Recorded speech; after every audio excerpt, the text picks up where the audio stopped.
लाभ ले रहा हूं। साथ ही श्री पूज्य महाराज जी के मधुरमय वाणी से भगवान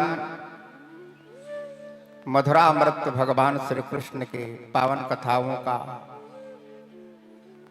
अवगाहन लाभ प्राप्त करने का जो ये समय मिला है, उसके लिए श्री ठाकुर जी के चरणों में जिन्होंने अहेतु कृपा करी, मैं गोविंद के चरणों में कोटि कोटि प्रणाम करता हूं और भगवान से प्रार्थना करता हूं कि हे गोविंद, यहाँ जितने भी आपके भक्त हैं उन सब के मन में अपने चरणों के प्रति भक्ति प्रदान करना, ये मेरी गोविंद से निवेदन है, प्रार्थना है। और इन्हीं शब्दों के साथ मैं वाणी विराम दूं। वाक्य को पुष्पांजलि। श्री महाराज जी से मेरा निवेदन है कि समय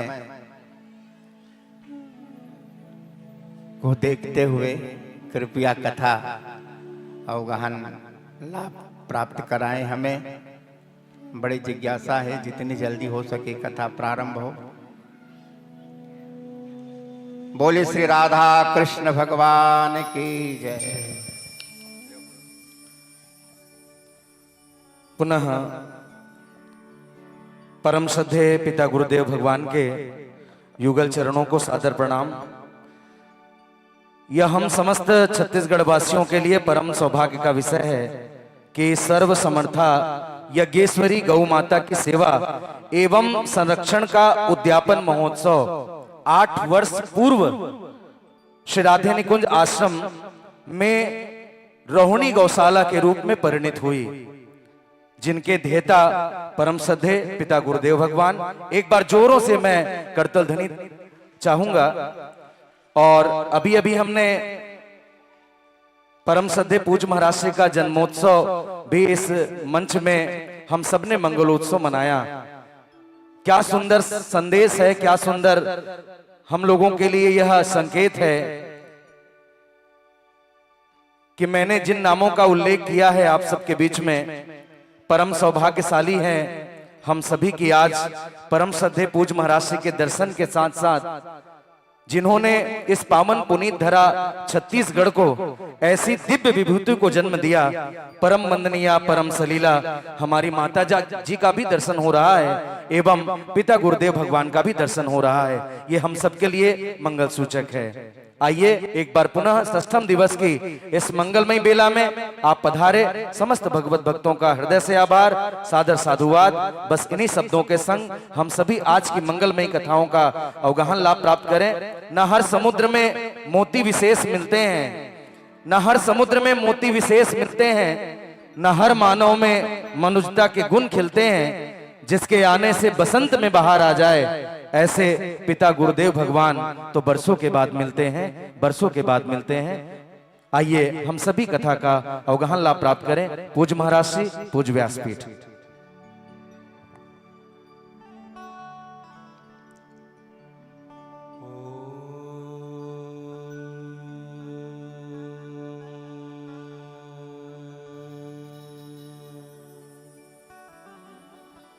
स्वस्ति श्री गणेशाय नमः।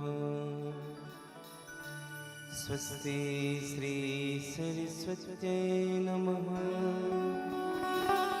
श्री पुराण पुरुषोत्तमाय नमः।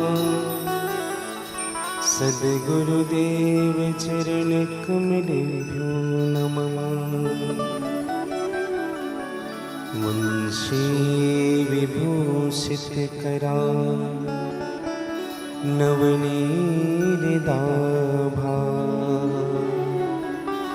पीतांबरा दरुणबिंब फलाधरोष्ठा। पूर्णेन्दु सुंदर मुखा दरबिंब नेत्रात्। कृष्णात् परम किमपि तत्त्वमहं न जाने। ध्येयं सदा परिभवग्नभीष्टदोहम् तीर्थास्पदं शिविविरञ्चिनोतं शरण्यं भृत्यार्तिहं प्रणतपालिभवाब्धिपोतं वन्दे महापुरुषते चरणारविन्दम्। श्री हनुमते नमः।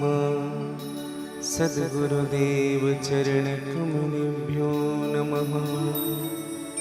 श्री दंतेश्वरी देवी नमः। सिया राम में सब जग जानी, करहु प्रणाम जोरी जुग पानी।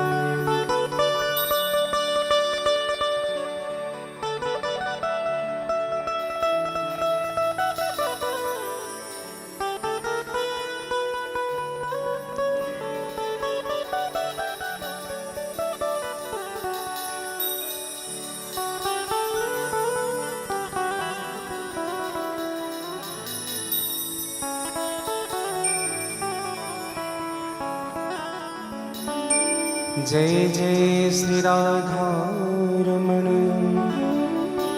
जय जय नवल किशोर, जय गोपी चित चोरी प्रभु, जय जय माखन चोर। श्री वृंदावन बिहारी लाल की जय।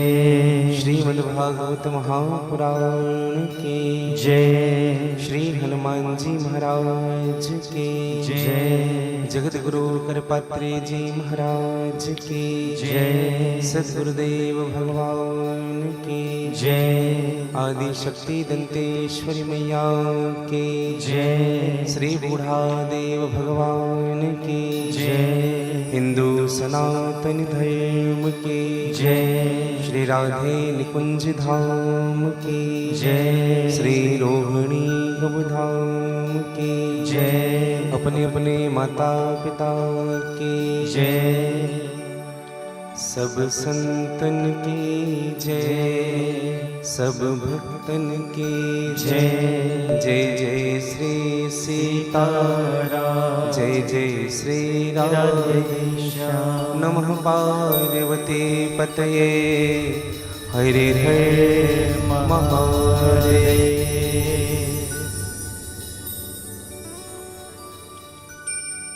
भगवान सच्चिदानंद आनंद घन भगवान विद्यनाथ लक्ष्मीनाथ कमलापति जगतपति, जगत के आधार प्राण पुरुषोत्तम लीला बिहारी, भक्तों पर सहज कृपा करने वाले, करुणा उन्नाले निर्गुण निराकार, भक्त कल्पवांछा तरु फल प्रदान करने वाले, दैहिक दैविक भौतिक प्रताप हरण करने वाले, मेरे परमाराध्य श्री राधा वल्लभ सरकार श्री हनुमान जी महाराज के, श्री निकुंजेश्वर महादेव जी के सिंह कृपा, परम पूज्य सद्गुरुदेव भगवान के महती अनुकंपा, आदि शक्ति मां दंतेश्वरी की विशेष कृपा, भगवान शिव के स्वरूप बूढ़ादेव भगवान की सहज अनुकंपा और समस्त क्षेत्रवास कर रहे सभी देवी देवताओं के असीम कृपा के फल स्वरूप छत्तीसगढ़ के पवित्र भूमि लालबाग मैदान जगदलपुर में श्रीमद् भागवत कथा रूपी गंगा का प्रवाह तोमर परिवार के द्वारा बहाया जा रहा है। आए हुए सभी संतों का, सभी श्रोताओं का मेरी व्यासपीठ स्वागत करती है। साथ में उपस्थित जिनकी कृपा प्रसादी यह दास आप सब तक पहुंचा पा रहा है, परम शुद्ध परमादरणीय श्री पिता गुरुदेव जी, साथ में उपस्थित पूजनीय मां, समस्त परिवारजन, उपस्थित सभी मेरी माताएं, मेरी बहनें, मेरे भाईजन, विद्वान आचार्यगण, विद्वान संगीतज्ञगण और निकुंज पथ चैनल के माध्यम से जितने भी श्रोता भागवत कथा रूपी गंगा में अवगाहन लाभ प्राप्त करने के लिए यहाँ विराजित हैं, आप सबों को मैं व्यासपीठ से साधुवाद ज्ञापित करता हूँ और आप सबके हृदय में जो मेरे गोविंद का प्रेम है उनको मैं वंदन करता हूँ, प्रणाम करता हूँ। आइए मन, वाणी और कर्म की शुद्धि के लिए भगवान के नामों का आश्रय ले। पश्चात जैसे मेरे गोविंद की इच्छा होगी, सदगुरुदेव की कृपा होगी, श्री हनुमान जी महाराज की इच्छा होगी, आज की कथा में हम प्रवेश करेंगे। एक बार सभी कह लीजिएगा, थोड़ा जोर से कह लीजिएगा, थोड़ा और जोर से कह लीजिएगा।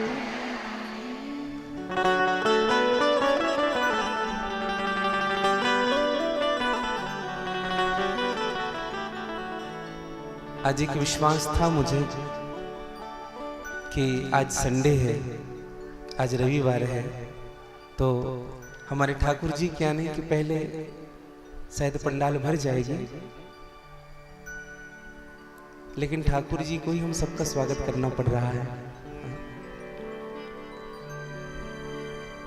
कल कथा का विश्राम दिवस है, कल आप सब जल्दी आ जाएंगे, ऐसी आप सबसे मेरी आशा है। एक बार और जोर से कह लीजिएगा सभी।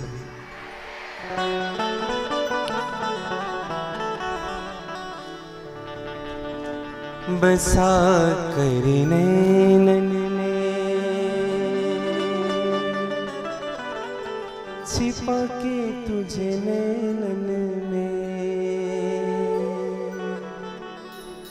बसा कर नैनन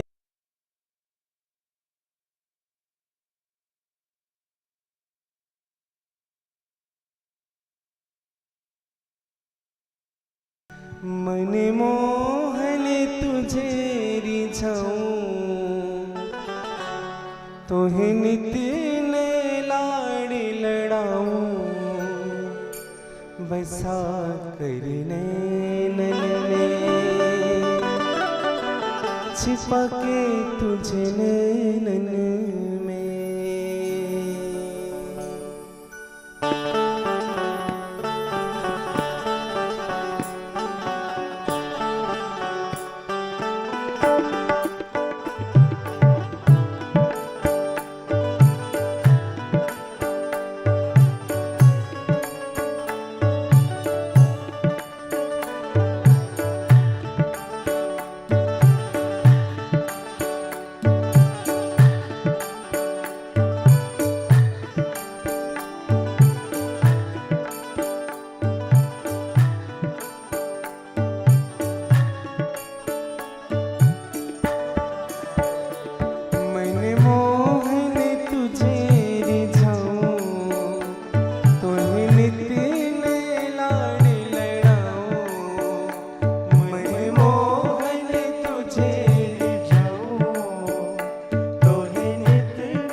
तुझे नैनन में बसा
गीत बन जाऊं तेरी बांसुरी के स्वर का, इतलाती बने खाती पतली कमर का, पीला पटका पहनाऊं, पीला पटका पहनाऊं, पीला पटका पहनाऊं, पीला पटका पहनाऊं, बसा कर नैनन में छिपके तुझे नैनन में, बसा कर नैनन में छिपा के तुझे नैनन में, बसा कर नैनन में छिपके तुझे नैनन में, बसा कर नैनन में, छिपा के तुझे गाली नैनन से बड़े भाव से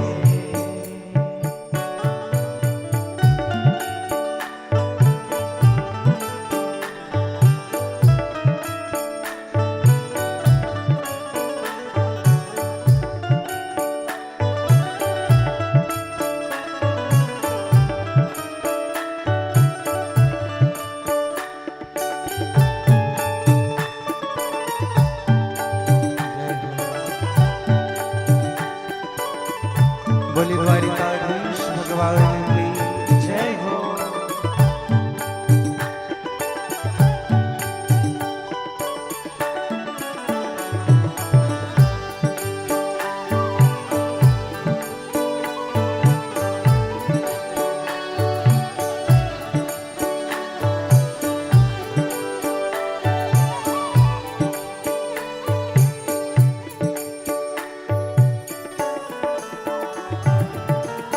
घूंघरू बनो जो तेरे पायल का प्यारे,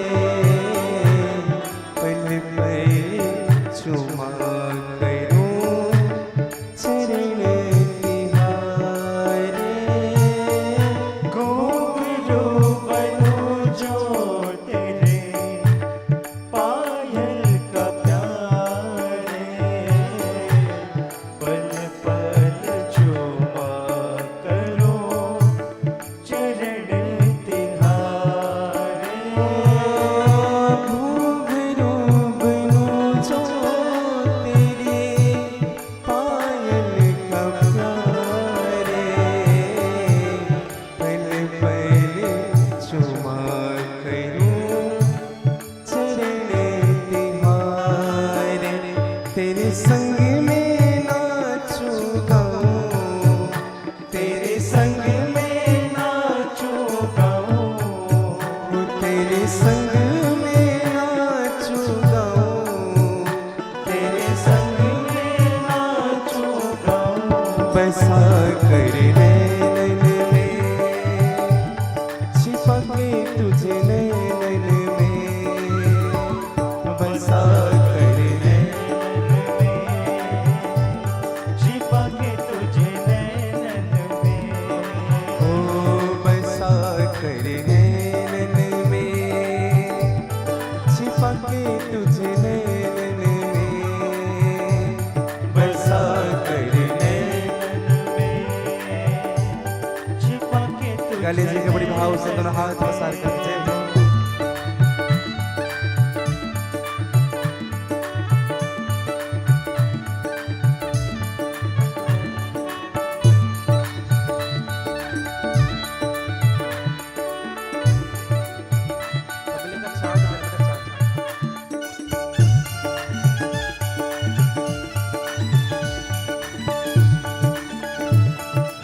एक बार कह लीजिए श्री राधे श्री राधे।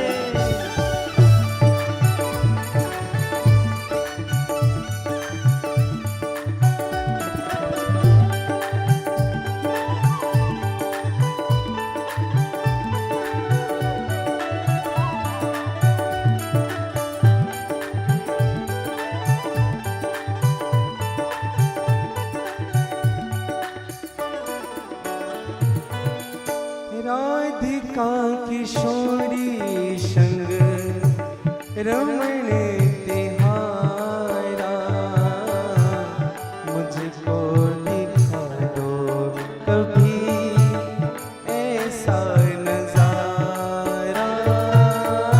राधिका किशोरी संग रमण निहारा, मुझको दिखा दो कभी ऐसा नजारा। राधिका किशोरी संग रमण तिहारा, मुझको दिखा दो कोई ऐसा नजारा।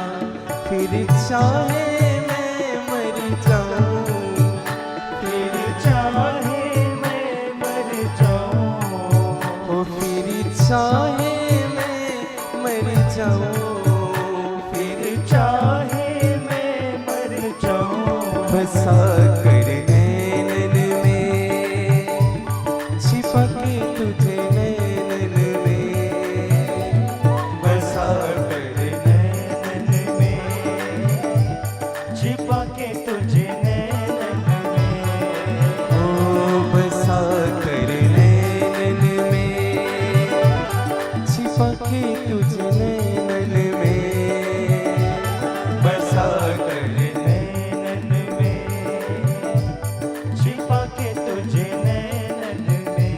मन मोहन तुझे रिझाऊं, तुम्हें नित में लाड़ लड़ाऊं। मन मोहन तुझे रिझाऊं, गा लीजिएगा, तोहे नित लेला गा लीजिए बड़े भाव से। बसा कर नैनन में, छिपा के तुझे नैनन में, बसा कर नैनन में, छिपा के तुझे नैनन में, बसा कर नैनन में, छिपा के तुझे नैनन में, बसा कर नैनन में, छिपा के तुझे। गा लीजिएगा बड़े भाव से। जय हो।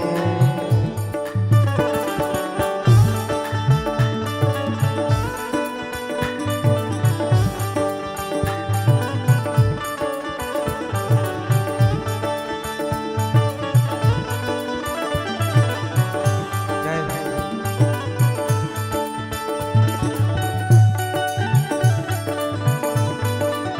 जय हो। एक बार कह लीजिए श्री राधे। श्री राधे।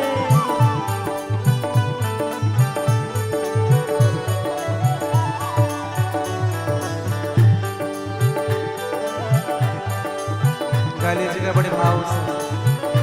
जय जय राधा रमण प्यारो राधा रमण, जय जय राधा रमण प्यारो राधा रमण, जय जय राधा रमण प्यारो राधा रमण, जय जय राधा रमण प्यारो राधा रमण, जय जय राधा रमण प्यारो राधा रमण, जय जय राधा रमण प्यारो राधा रमण, जय जय राधा रमण प्यारो राधा रमण,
छिपा के तुझे नैनन में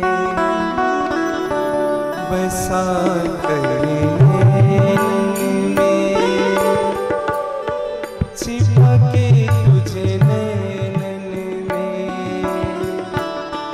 बसा कर नैनन में, छिपा के तुझे नैनन में बसा कर नैनन में, छिपा के तुझे नैनन में बसा कर नैनन में, छिपा के तुझे बोले भक्त वत्सल भगवान की जय।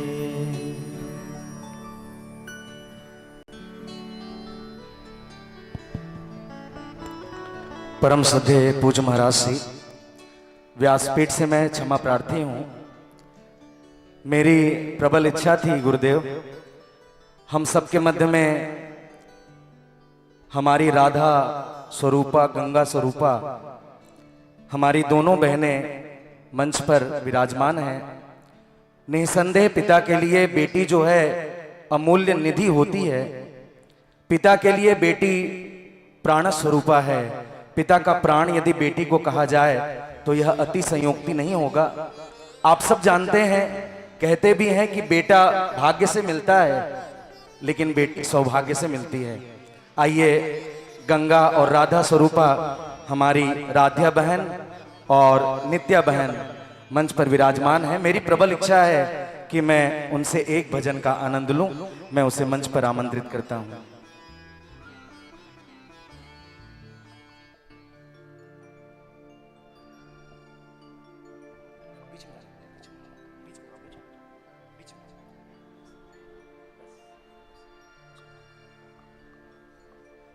राधे राधे।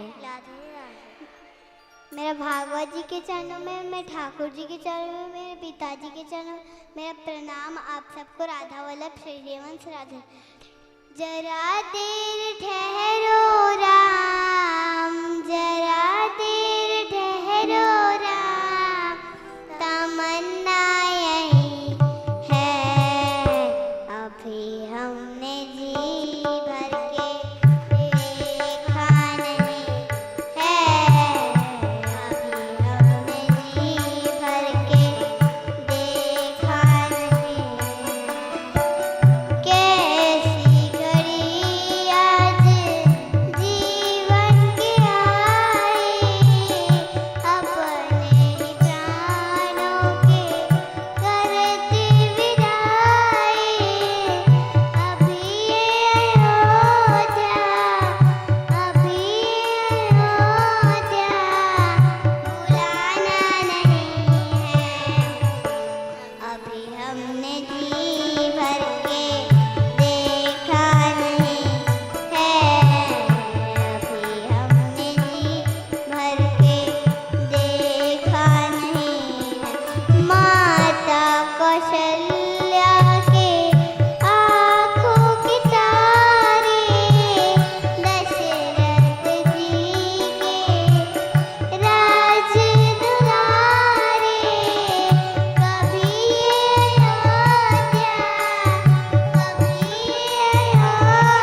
है।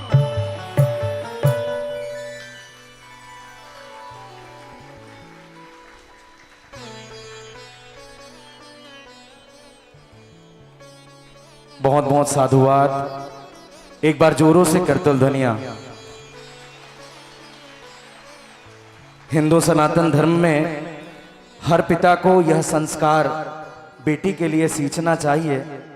आपको हृदय से मैं विश्वास दिलाऊं, ये हमारी जो दोनों बहनें हैं, राध्या और नित्या, हमारी दोनों बहनें नित्य प्रतिदिन भोर से ठाकुर जी को स्नान कराना, ठाकुर जी का श्रृंगार करना, पूजन आरती करना, माला करना, ये नित्य का कर्म है हमारी इन दोनों बेटियों का।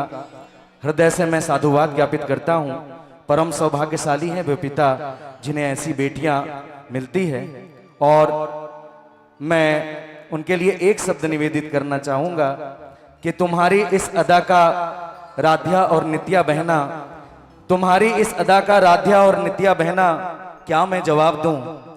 अपने इस दोनों मेरी प्यारी बहनों को क्या मैं उपहार दूं?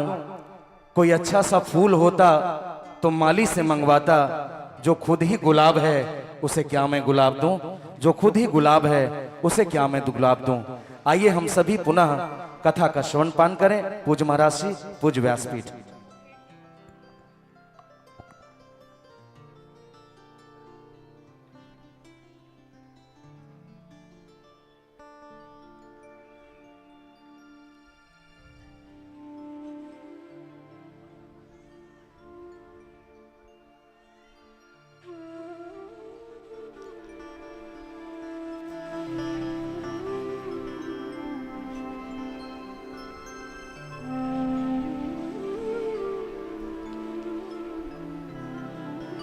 भगवान पीतरात्रे शरदो पुल्यमल्लिका वृक्षरन्तो मनश्चक्रे योगमायामुपाश्रिता। बोले भक्तवत्सल भगवान के जय। भगवान गोविंद की कृपा आज आप और हम सबके मध्य में, और कृपा का यह प्रत्यक्ष फल है कि आज आप और हम सबको भगवान की सन्निधि मिल पा रही है। बिना भूमिका बांधे मैं कथा में प्रवेश करूं। कल की कथा हमने श्रवण की, भगवान ने गोवर्धन पर्वत उठाया।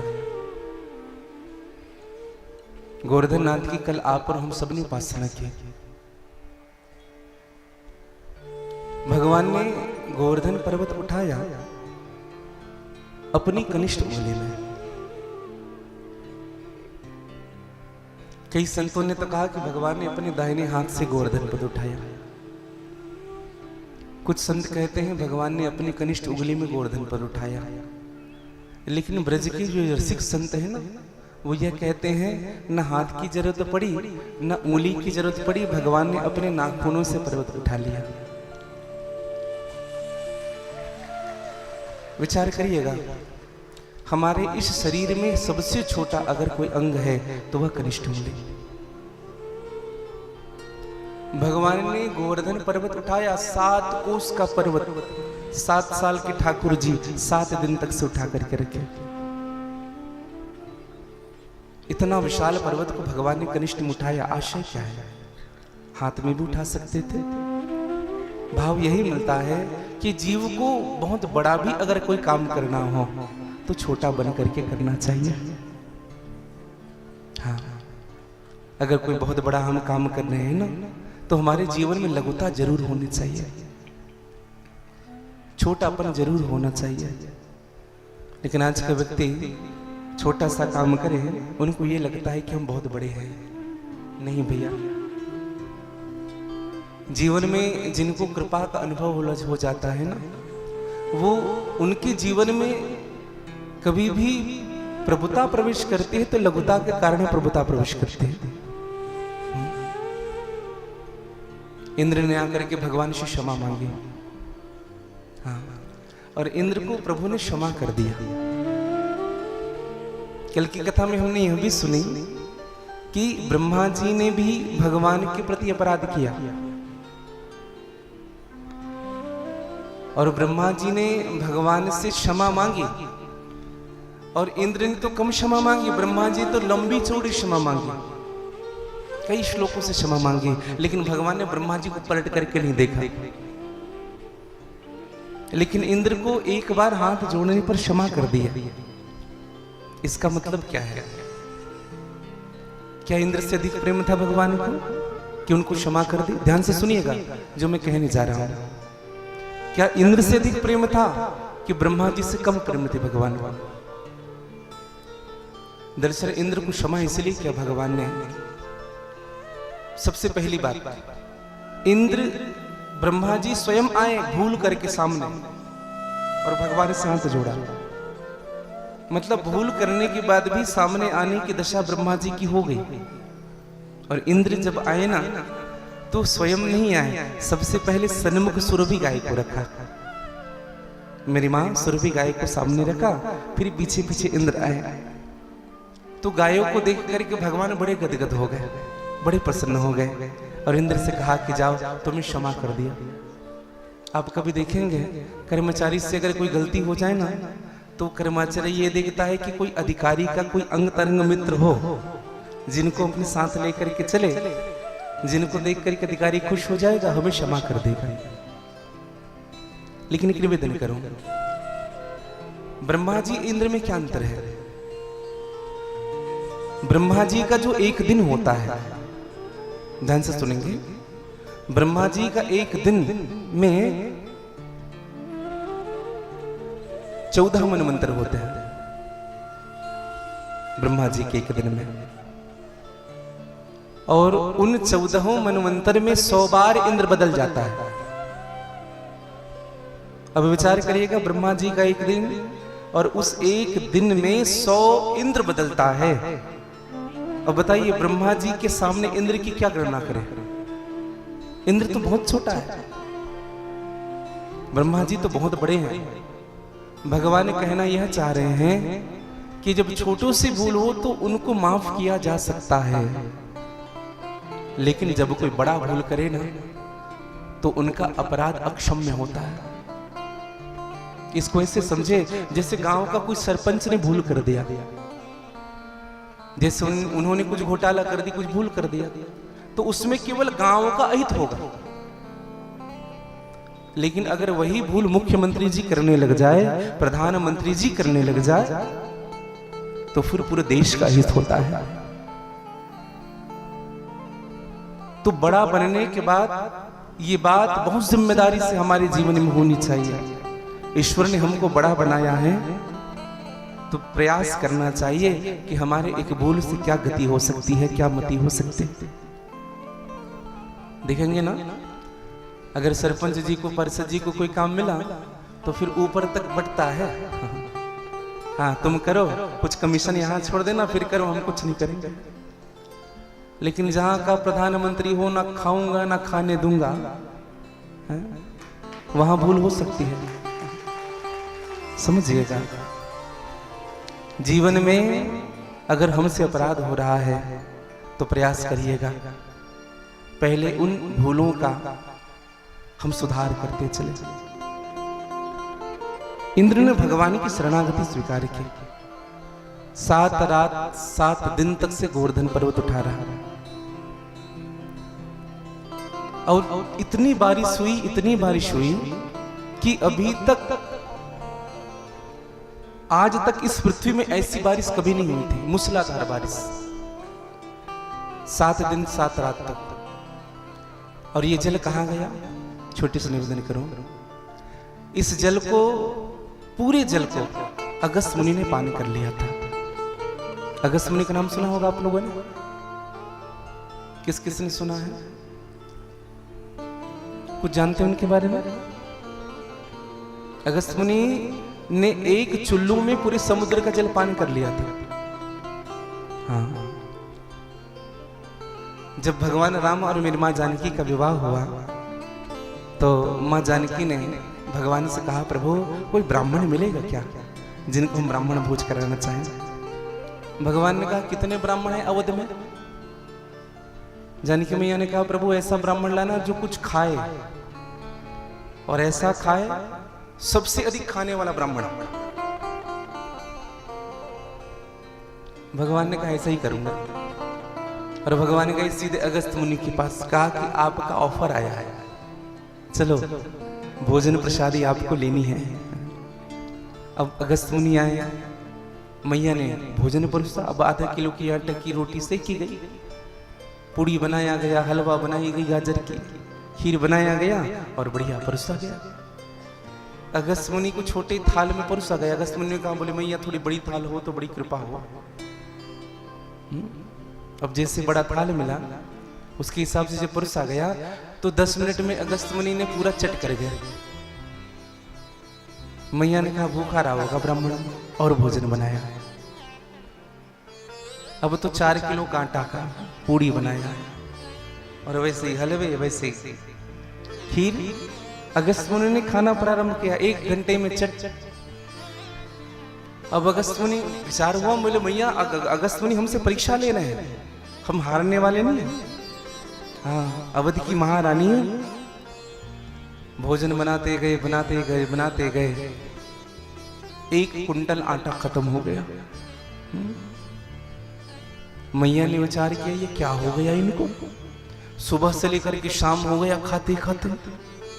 मैया ने भी कमर कस लिया, देखते हैं स्वयं अन्नपूर्णा मैया।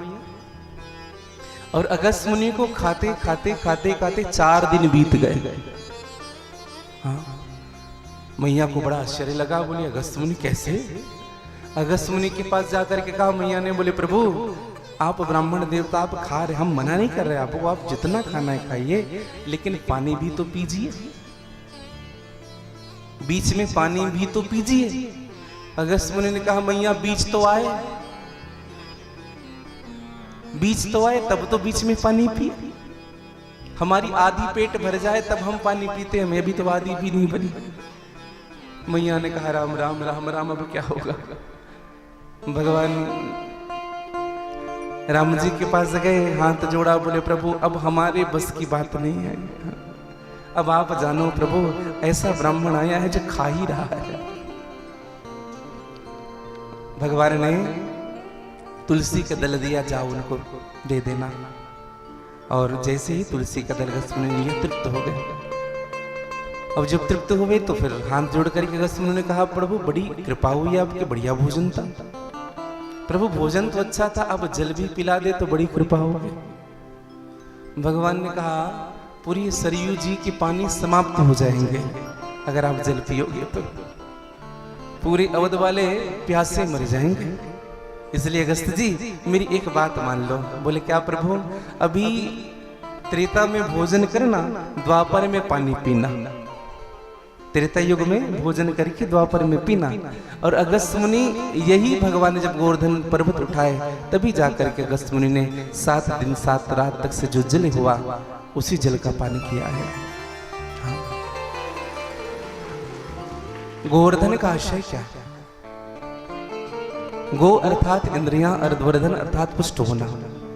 हमारी इंद्रियां जहां पुष्ट होती हो वह गोवर्धन लीला है। साधारण शब्दों में देखे तो गो मतलब गाय, वर्धन अर्थात पुष्ट होना, जहां गायें पुष्ट होती है, हमारी इंद्रियां पुष्ट होती है, वही गोवर्धन नाथ है। और इंद्रियों की पुष्टता कहां से? हमारे नयन पुष्ट कैसे होते हैं? दर्शन से। हमारे जिह्वा पुष्ट कैसे होते हैं? प्रसाद से। हमारे चरण पुष्ट होते हैं तीर्थ जाने से। हमारे हाथ पुष्ट होते हैं भगवान की सेवा से। हाँ, हमारा वाणी पुष्ट होता है भगवान के नाम लेने से।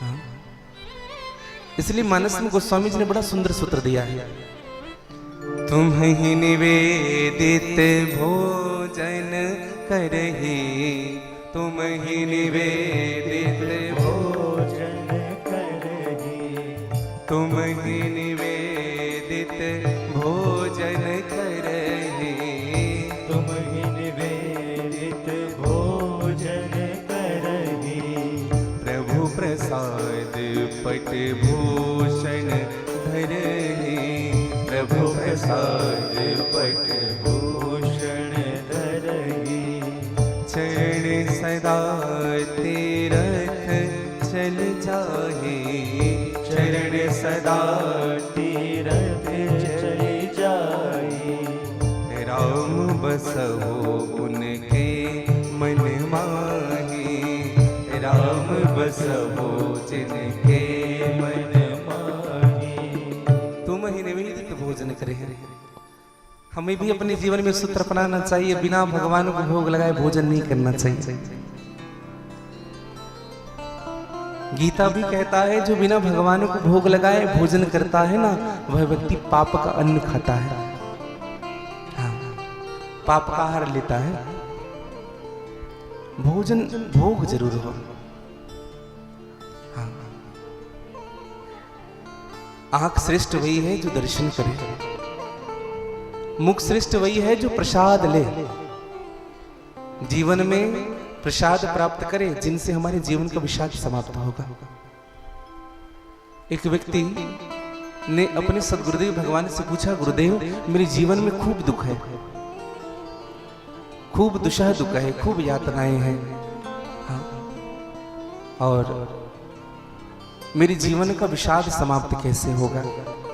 गुरुदेव ने कहा कि बेटा पूजन करते? बोले नहीं करते गुरुदेव, मन नहीं लगता पूजन में। जब करते? बोले गुरुदेव जब कहाँ होगी हमसे, नहीं पता, मन लगता ही नहीं। गुरुदेव जी ने एक सुंदर सूत्र दिया, समझिएगा। गुरुदेव भगवान कहते हैं कि बेटा कुछ मत करो, ना पूजन करो, ना पाठ करो, ना यज्ञ करो, ना दान करो, कुछ मत करो, बस भगवान का प्रसाद लेने का आदत रखना जीवन में। प्रतिदिन शरणामृत लेना, प्रतिदिन तुलसी का दल लेना, तिलक लगाना, मत करना पूजन। प्रतिदिन प्रसाद लेने का स्वभाव रखिएगा। और अगर प्रतिदिन आप प्रसाद लेना प्रारंभ कर देंगे ना, तो आपके जीवन का विषाद समाप्त हो जाएगा। हाँ, प्रतिदिन प्रसाद ले आप। अगर भगवान के चरणामृत नहीं मिल पा रहे हैं तो आप भगवान का स्मरण करके साधारण से जल को भी भगवान के चरणामृत अभिमंत्रित करके आप ले सकते हैं। हाँ, गीता गंगोदकम पित्वा। हाँ, शास्त्र ऐसे कहता है भैया कि अगर हम अपने हाथ में साधारण से जल को रख करके अगर गीता के श्लोक का भी पाठ कर रहे हैं तो उस जल में गंगा जल का भाव बन जाता है, उसमें उतनी शक्ति आ जाती है। हाँ, अभिमंत्रित जल बहुत सारे कार्य करते हैं जीवन में। तो भगवान से हमको मिलना पड़ेगा। आज सभी सखियों ने भगवान से प्रार्थना की, प्रभु आज हम आपके साथ रास करना चाहते हैं। और ये महारास श्रीमद् भागवत कथा के रास पंचाध्यायी के रूप से जाना जाता है। दसम स्कंद में पूर्वार्ध में श्रीमद् भागवत कथा में 29वें अध्याय से लेकर के 33वें अध्याय तक यह रास पंचाध्यायी गाई गई है। और ये इच्छा गोपियों की नहीं थी भगवान के साथ रास करने की। यहाँ सुखदेव जी महाराज ने स्पष्ट कहा, भगवान पीतरात्रि सरदो पुल मल्लिका वृक्षरंतो मनश्चक्रे योग मायामुपाश्रिता। और भगवान ने योग माया का आश्रय लेकर के रास किया। समझिएगा, भगवान अकेले कभी नहीं आते। जब जब मेरे प्रभु आए हैं योग माया को साथ लेकर के आए। भगवान श्री कृष्ण ने जन्म लिया, परसों की कथा हमने स्मरण किया। और भगवान कृष्ण के जन्म से पहले योग माया ने जन्म लिया, अर्थात भगवान की माया पहले, फिर भगवान स्वयं।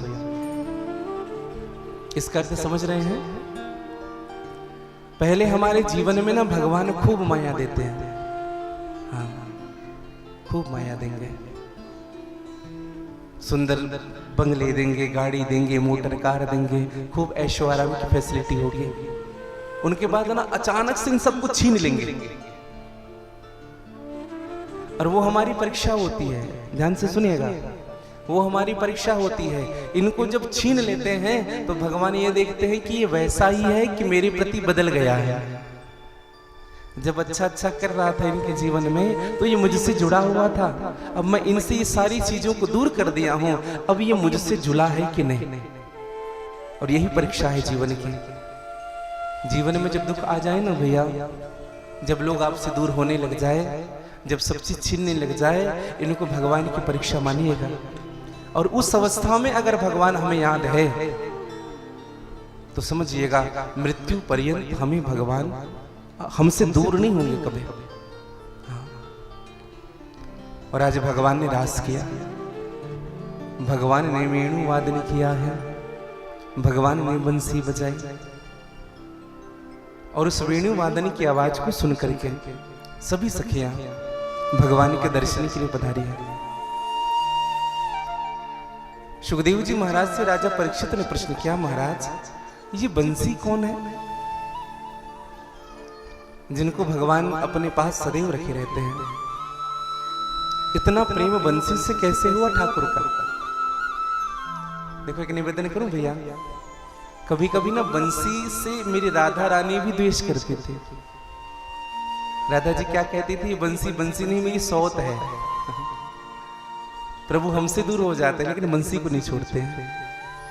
भगवान का एक स्वभाव था, भगवान रात्रि में सोते भी थे ना तो बंसी को रख करके सोते थे तकिए के पीछे।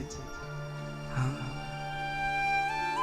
एक निवेदन करो, एक दिन बंसी से राधे जी ने प्रश्न किया, ऐ बंसी तुम में ऐसा कौन सा गुण है जो तुझे ठाकुर सदैव अपने पास रखते हैं?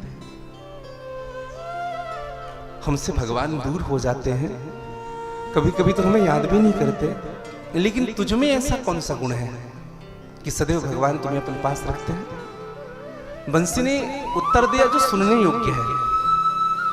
बंसी ने कहा कि राधे मैं भगवान को ऐसे ही नहीं मिल गई, सबसे पहले मैंने अपने तन कटवाए।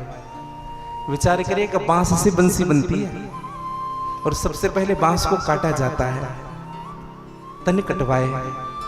कितनी तकलीफ हुई होगी जब तन कटा होगा बंसी का। फिर अंग अंग छिदवाए, 7 छिद्र होते हैं बंसी में, अंग अंग छिदवाए। उनके बाद मुझे कई शस्त्रों से घिसा गया, लेकिन फिर भी मैंने कभी भगवान से नहीं कहा कि प्रभु मुझे बजाओ, मुझे मत रखो, कभी नहीं कहा। राधे तुम में और मुझ में बस यही अंतर है कि तुम ठाकुर के अपनी मर्जी से चलाना चाहते हो और मैं ठाकुर की मर्जी से चलते हो। हम अपनी चाह ठाकुर के सामने रखते हैं, प्रभु ये दे दो, प्रभु ये दे दो, प्रभु ये दे दो, प्रभु ये दे दो। अभी तो भगवान हमको क्या देंगे? एक शब्द होता है किस्मत। हम लोग कहते हैं ना मेरी किस्मत में ये नहीं था, काश मेरी किस्मत में ये होता, काश मेरी किस्मत में ये होता। किस्मत की बात वो सब जानते हैं भैया, लेकिन किस्मत में क्या लिखा है मेरे श्याम जानते हैं। हाँ। जो भी भला बुरा है मेरे श्याम जानते हैं, बंदे के दिल में क्या है मेरे श्याम जानते हैं। आता कहां से कोई और जाता कहां है कोई, इस आने जाने की गति को मेरे श्याम जानते हैं। हाँ। समझिएगा जीवन में भगवान जानते हैं कि हमारे लिए क्या अच्छा है और क्या बुरा है।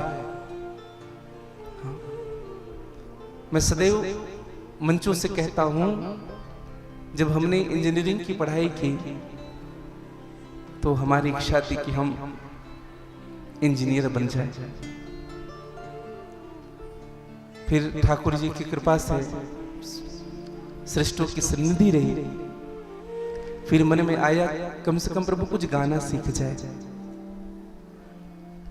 लेकिन भगवान ने ना इंजीनियर बनाया, पढ़ाई तो हुई, ना गायक बनाया, अपना दास बना लिया। एक दो बार हमारे संचालक जी ने कहा ये संत हैं, संत श्री। एक निवेदन, मैं संत नहीं हूं भैया, मैं तो कथावाचक हूं बस। हाँ। संत की दशा अलग होती है। संत का जीवन अलग है, संत के गुण अलग है। संत के 5 गुण बताए गए हैं भागवत जी में। संत किसे कहते हैं? जो शांत हो वो संत है। सबसे पहला गुण है शांति। जिनके जीवन में शांति हो, जिनके पास बैठने से तुम्हारे मन में जो अनायास जो विचार उत्पन्न हो रहे हैं, उनको देखने से ही वो विचार समाप्त हो जाए, मान लो ये संत है। सबसे पहले शांति। दूसरा, शांति तो उनके जीवन में हो, दूसरा हृदय में प्रसन्नता बनी रहे। दूसरा लक्षण। तीसरा लक्षण, मान और अपमान को समान समझे। ये तीसरा लक्षण है। चौथा लक्षण, जो किसी की निंदा ना करे, जिनको किसी में दोष दिखाई ही ना पड़े। हाँ। और 5वां लक्षण भैया, महत्वपूर्ण लक्षण, जो निरंतर भगवान का चिंतन करता रहे। ये 5 लक्षण जिस व्यक्ति के जीवन में है वो संत है। और बहुत कम ऐसे संत मिल पाते हैं जो हमारे तार भगवान से जुड़े। और मैं तो सदैव एक बात कहता हूं, संत का कोई वेश नहीं होता, संत का तो परिवेश होता है। संत का वेश नहीं, संत का परिवेश। और हमें सदैव ये चीज ध्यान रखनी चाहिए कि हमारे तार को जोड़ने वाला कोई संत मिल जाए हमें। हाँ, आपने भाव सुना भी होगा, हो मेरा तारे प्रभु से जोड़े, ऐसा कोई संत मिले, ऐसा कोई गुरु मिले, ऐसा कोई संत मिले, वो अपने सद्गुण दे दे थोड़े, ऐसा कोई संत मिले। तो जीवन में संत की अधिकता होनी चाहिए। भगवान ने जब वेणुवादन किया तो सबको नाम ले लेकर के बुलाया। अच्छा, एक निवेदन करो, ये बांसुरी कौन थे जिनको भगवान सदैव अपने पास रखते थे? ऐसा कौन सा कार्य किया था? ये पूर्व जन्म में कौन थी बंसी? ये और कोई नहीं थी भैया, ये भगवान राम जी की ही दासी थी बंसरी, जिनका नाम था प्रेमलता। ये कौन सी दासी थी बताए? जब भगवान राम जी पान खाते थे ना, तो ये दासी पिकदानी लेकर के खड़ी रहती थी। राम जी पान खाए और पीक करे तो पिकदानी सामने ला के रख दे। ये नियम था। एक दिन क्या हुआ, प्रेमलता के हाथ में पिकदानी नहीं था। भगवान ने पीक किया, प्रेमलता ने अपने हाथ सामने कर दिया और भगवान से भूल से उनके हाथ में पीक हो गई और प्रेमलता उस पीक को पान कर गई। निवेदन करो, भगवान ने कहा कि प्रेमलता ये क्या कर दिया तुमने, मेरी जूठन को तुमने पान कर लिया। प्रेमलता ने कहा कि प्रभु, इसी दिन के लिए तो आपकी दासी बनी थी, कब हो तो दीन दयाल के भनक पड़ेंगे कान, कभी तो आपकी कृपा मुझकी मेरे जीवन में होगी, कभी तो आपका जूठन मिलेगा मुझे। मेरा ये जीवन सार्थक हो गया प्रभु, अब कुछ नाथ न चाहिए मोरे, अब मुझे कुछ नहीं चाहिए। भगवान ने कहा कुछ मांग प्रेमलता, कुछ मांग। प्रेमलता ने बड़ी सुंदर बात कही, प्रभु जो आपकी पूजा करता है, सेवा करता है, जो आप में पुष्प चढ़ाता है, जो आपको भेंट करता है, उसके बदले अगर कोई व्यक्ति कुछ चाहता है ना, तो भक्त नहीं है प्रभु, वह एक विशुद्ध व्यापारी है, जो व्यापार करने आया है आपसे। अब आप और हम इस चीज का विचार करें कि हम व्यापारी हैं कि हम भक्त हैं। प्रेमलता ने कहा प्रभु जो आपसे कुछ मांगे, पूजन कई लोग होते हैं ना, प्रभु मेरे बच्चे की शादी हो जाए, मैं 1.25 मन लड्डू चढ़ाऊं, मेरा बच्चा नौकरी में लग जाए, प्रभु मैं ए मां दंतेश्वरी, मैं आपको सोने की मुकुट। अब विचार करिएगा, अगर शादी नहीं लगा, नौकरी नहीं लगी, तो क्या माँ को भूल जाओगे? अच्छा, कई लोग ऐसे ही होते हैं, कुछ होने पर ही पूजन करेंगे, पाठ करेंगे, और भगवान के सामने प्रभु मेरे शरीर को अच्छा रखना, बस मैं जो एक लोटा जल चढ़ा रही हूँ शिव जी में। वो प्रेमी नहीं है, समझिएगा, वो प्रेमी नहीं है, वह एक विशुद्ध व्यापारी है, जो कुछ दे करके कुछ लेना चाहता है।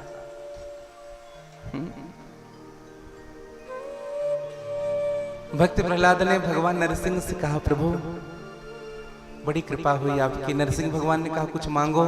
भक्त प्रहलाद ने कहा ये मांगना क्या होता है नाथ? किसी कहते हैं मांगना, क्या भक्त और भगवान में भी लेन देन होता है? क्या मांग होती है?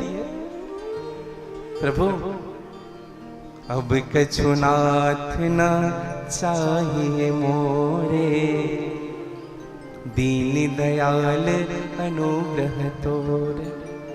प्रहलाद जी ने भी यही बात कही, प्रेमलता भी यही कहती है, प्रभु मुझे कुछ नहीं चाहिए, जब जब मेरा जन्म हो मैं आपकी दासी बन करके जन्म लूं।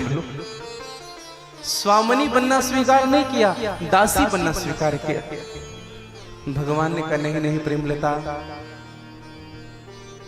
मैं आज तुम्हें कुछ देना चाहता हूं। प्रेमलता ने कहा प्रभु बस इतना ही वरदान देना, अपने से दूर मत करना कभी, मैं आपसे दूर नहीं होना चाहती। भगवान ने कहा यही मैं वरदान दे रहा हूं, प्रेमलता तुम्हारा जो शरीर है ये समाप्त हो जाएगा और तुम ही एक बांस के रूप में परिणत हो जाओगी, और उसी बांस से मैं अपने लिए बंसी बनाऊंगा, तुम्हें अपने अधरामृत से लगा करके रखूंगा, 24 घंटे तुम्हें अपने से दूर नहीं करूंगा। और यही प्रेमलता बंसी बनी। कृष्णोपनिषद कहते हैं भगवान शिव बंसी बन करके आए। हाँ, आशय क्या है बताएं भैया? अगर हम भगवान से मांगते रहेंगे ना, प्रभु ये दे दो, प्रभु ये दे दो, प्रभु ये दे दो, प्रभु ये दे दो, तो हमारा प्रेम ना कहीं घटने लगेगा। दो प्रकार की भक्ति होती है, एक सकाम, दूसरी निष्काम। निष्काम भक्ति में जो आपको शांति मिलेगी वो सकाम भक्ति में नहीं मिलेगी। अगर आपके जीवन में निष्काम भाव है तो आपको शांति जरूर मिलेगी। आज भगवान ने बंसी बजाई, और बंसी जब बजाई है, भगवान ने देखा है सुंदर शरद ऋतु आई हुई है, चमेली आदि के पुष्प खिले हुए हैं, रात सुहावनी लगने लगी है। भगवान ने योग माया का शस्त्र लेकर के भगवान ने बंसी बजाई, और जितनी भी ब्रज में गोपिकाएं थी जो भगवान को अनन्य सेवी थी, जो भगवान से अनन्य प्रेम करती थी, उन सबको अपनी बंसी की आवाज से सबको बुलाया। डोलहि त्रिविध पवन सुखदाई, डोलहि त्रिविध पवन सुखदाई, लखितहु प्रभु दिते हैं ये दुराई, लखितहु प्रभु दिते हैं ये दुराई।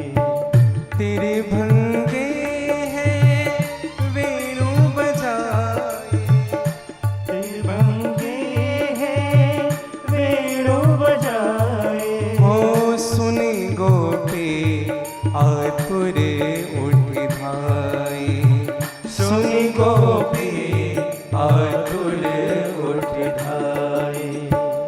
डोलहि त्रिविध पवन सुखदाई, डोलहि त्रिविध पवन सुखदाई। तीन प्रकार की हवाएं बह रही है, शरद ऋतु का समय आया है, चमेली आदि के पुष्प खिले हुए हैं। भगवान ने सभी गोपियों को बुलाया, और गोपियां गई कैसे? जैसे बंसुरी की आवाज कान में सुनी, गोपी जैसे थी वैसे गई भगवान के पास।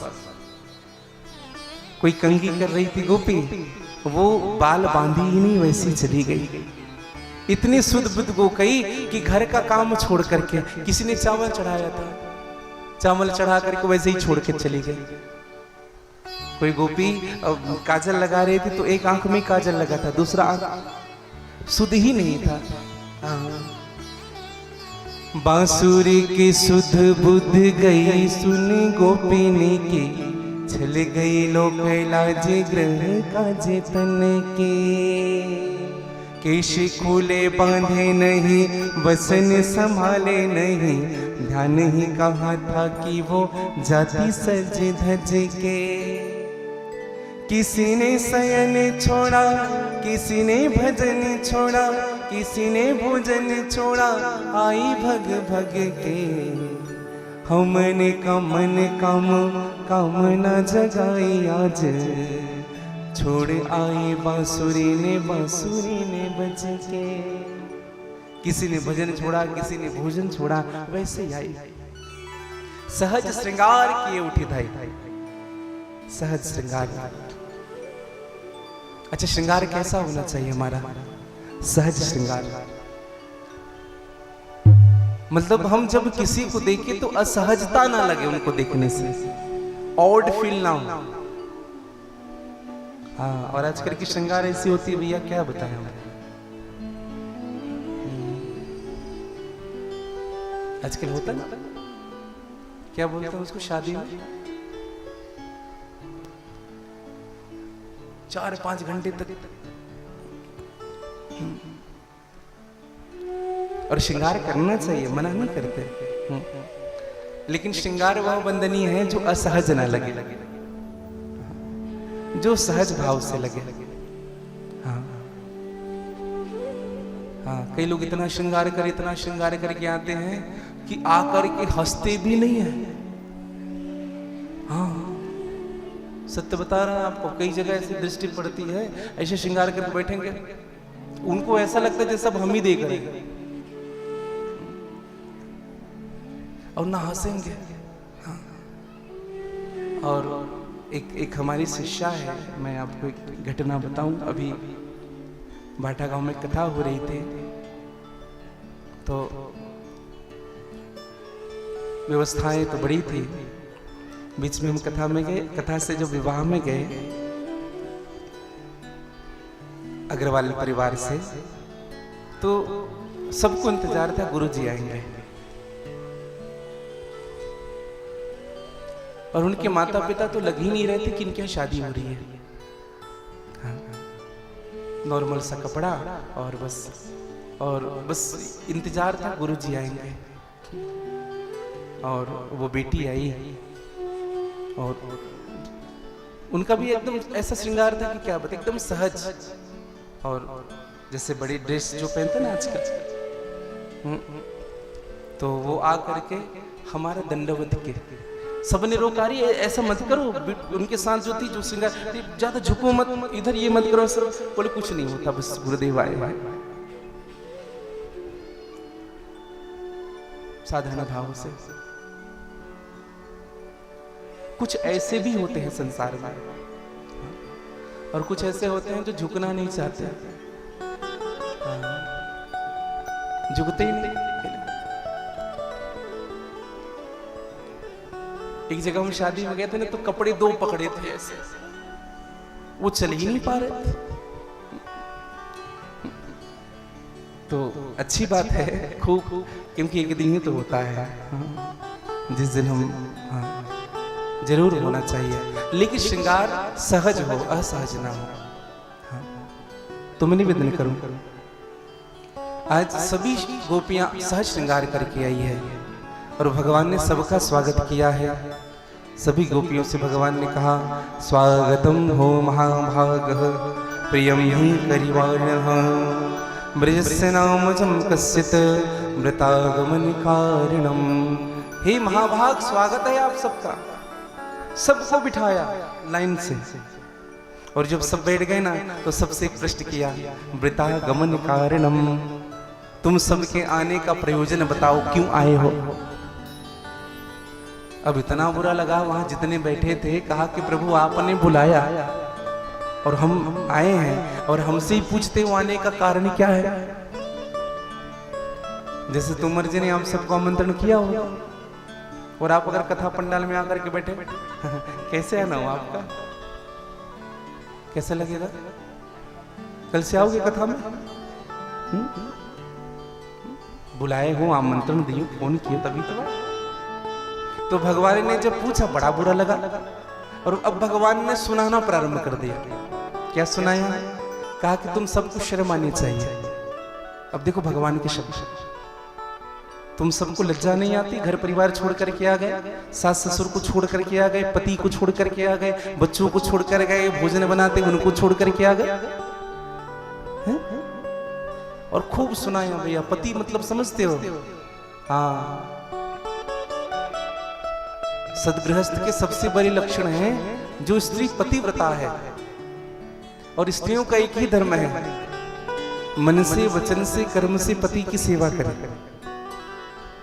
एक ही धर्म एक व्रतने मां, काय वचन मन पति पद प्रेमा। मन से, वचन से और कर्म से पति की सेवा करें। खूब सुनाया भगवान ने। गोपियों ने बहुत सुना सर झुका करके। और जब भगवान चुप हुए ना, तो गोपियों ने कहा माधव ऐसे दो चार बातें हम भी जानते हैं, हम भी बताएं आपको। भगवान ने कहा बोलो। कहा माधव आप इनका उत्तर देना, और मैं आप सबसे भी निवेदन कर रहा हूं। एक पतिव्रता नारी थी जो खूब अपने पति की सेवा करती थी।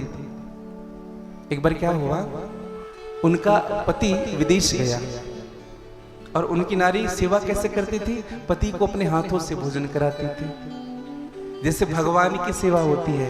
माला पहनाती थी, तिलक लगाती थी, आरती करती थी। अब जब पति महोदय जब 7 दिन के लिए बाहर चले गए, तो फिर उनकी पत्नी ने कहा स्वामी अब हम किसकी सेवा करेंगे, आप तो बाहर जा रहे हो। उनके स्वामी ने कहा चिंता तुम मत करना, ये हमारी जिम्मेदारी। हमने एक फोटो ला लिया अपना। हाँ, 7 दिन तक इनकी बढ़िया चकाचक सेवा करना, जैसे हमारी कर रहे थे। इनके सामने थाली पधरा देना। और वैसा ही हुआ। वो स्त्री प्रतिदिन अपने पति की जैसे सेवा करती थी, वैसे फोटो की सेवा करने लगी, अपने पति की फोटो की। जब उनके पति महोदय 7 दिन के बाद वापस आए, तो दरवाजा खटखटाया। अरे भाग्यवान दरवाजा खोलो। और उस समय उनकी पत्नी अपने पति की आरती कर रही थी। ओम जय पति देवा। अब आरती करे, अब वो बार बार दरवाजा खटखटाए। अरे भाग्यवान दरवाजा खोलो, बड़ी भूख लगी है, बहुत दूर से आया हूं, जल्दी दरवाजा खोलो। अच्छा विचार करिए उस पत्नी को क्या करना चाहिए? भगवान कृष्ण से पूछा गया, हम आप सबसे पूछते हैं क्या करना चाहिए उस स्त्री को?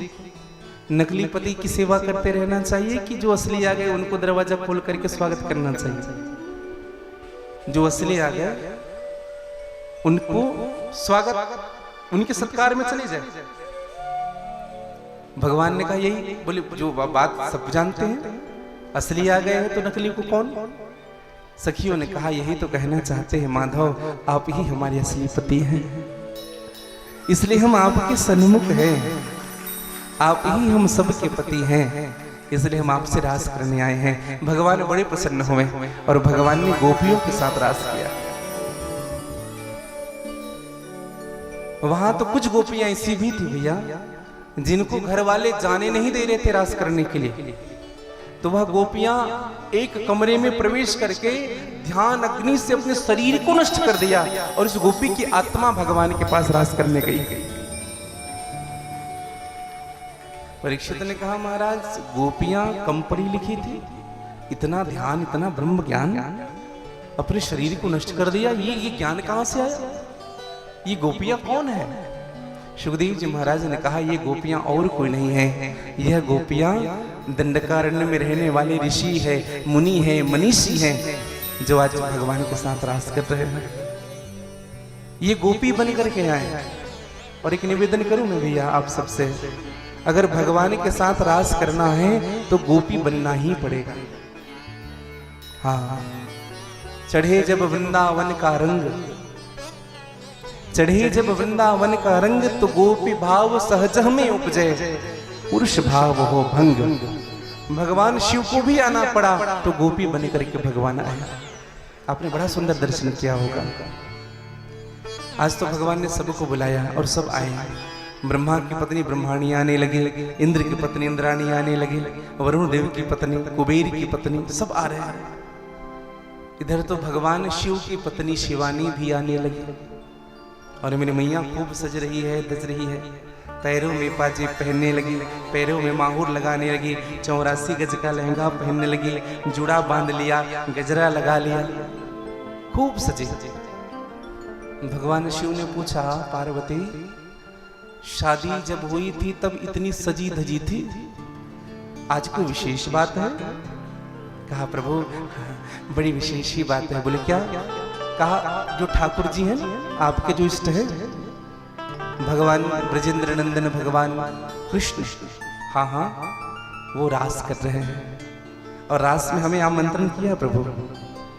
अब तो भगवान नाचने लगे, भगवान शिव जी हम भी चलेंगे रास में। माँ पार्वती ने कहा प्रभु इतना खुश मत हो, रास में केवल आमंत्रण जो स्त्रियां हैं ना उन्हीं को मिला है। देखो ओनली लेडीज अलाउड, नीचे लिखा देखो, आमंत्रण कार्ड दिखाया, पुरुषों को प्रवेश वर्जित। हाँ, अब तो भगवान कहने लगे कि अब कैसे होगा, अब कैसे होगा? तो भगवान तो फिर महानाटक निपुण है भगवान शंकर जी। उन्होंने कहा पार्वती एक काम करो, हमें भी बना दो अपनी तरह, हमारे भी बाल बड़े बड़े हैं, ज्यादा दिक्कत नहीं होगी, हमें भी बना दो। बोले कहा प्रभु बाल तो बड़ा है लेकिन ये दाढ़ी और मूंछ का क्या करेंगे? भगवान ने कहा ये दाढ़ी मूंछ हम दिखाएंगे नहीं, हाँ चुन्नी से ढक लेंगे ऐसे। चलो ना पार्वती हमें लेके चलो। और बड़ा सुंदर भाव, अरे एक दिन से भोले भंडारे बन के ब्रज के नारे रास में आ गए हैं, रास में आ गए हैं। एक दिन से भोले भंडारी बनकर ब्रज के नारे रास में आ गए हैं, रास में आ गए हैं। पार्वती जी मना के हारे न मने त्रिपुरारी रास में आ गए हैं, रास में आ गए हैं। पार्वती जी मना के हारे न माने त्रिपुरारी रास में आ गए हैं, रास में आ गए। गाने से बड़े भाव से जय हो।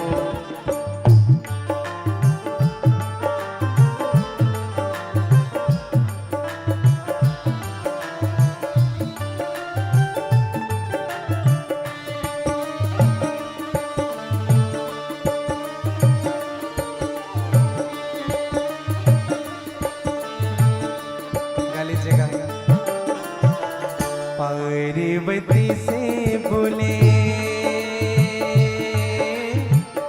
पार्वती से बोले मैं भी चलूंगा तेरे संग में। हाय हाय पार्वती से बोले मैं भी चलूंगा तेरे संग में। राधा संग श्याम नाचे मैं भी नाचूंगा तेरे संग में। हाय हाय राधा संग श्याम नाचे मैं भी नाचूंगा तेरे संग में। अरे रास रचेगी ब्रज में भारी, रास रचेगी ब्रज में भारी, मुझे दिखाओ प्यारी रास में आ गए हैं, रास में आ गए हैं। एक दिन श्री भोले भंडारी बनकर ब्रज के नारे रास में आ गए हैं, रास में आ गए। गाली जी का बड़ी भाव से जय हो।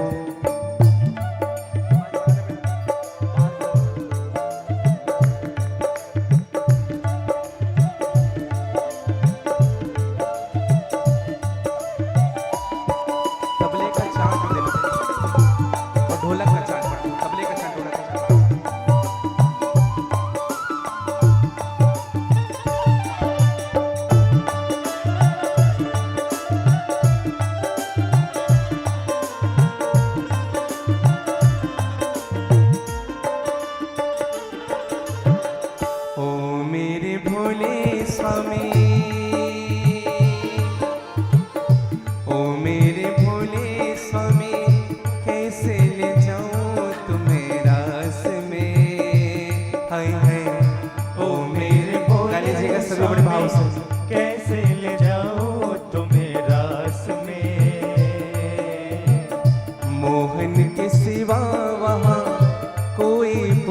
ना जाए रास में, है मोहन के सिवा वहाँ कोई पुरुष ना जाए रास में। भगवान ने कहा हमें लेके चलो, मैया ने कहा आपको नहीं ले जा सकते। क्यों? क्योंकि भगवान कृष्ण ने स्पष्ट कहा कि कोई पुरुष नहीं आएगा।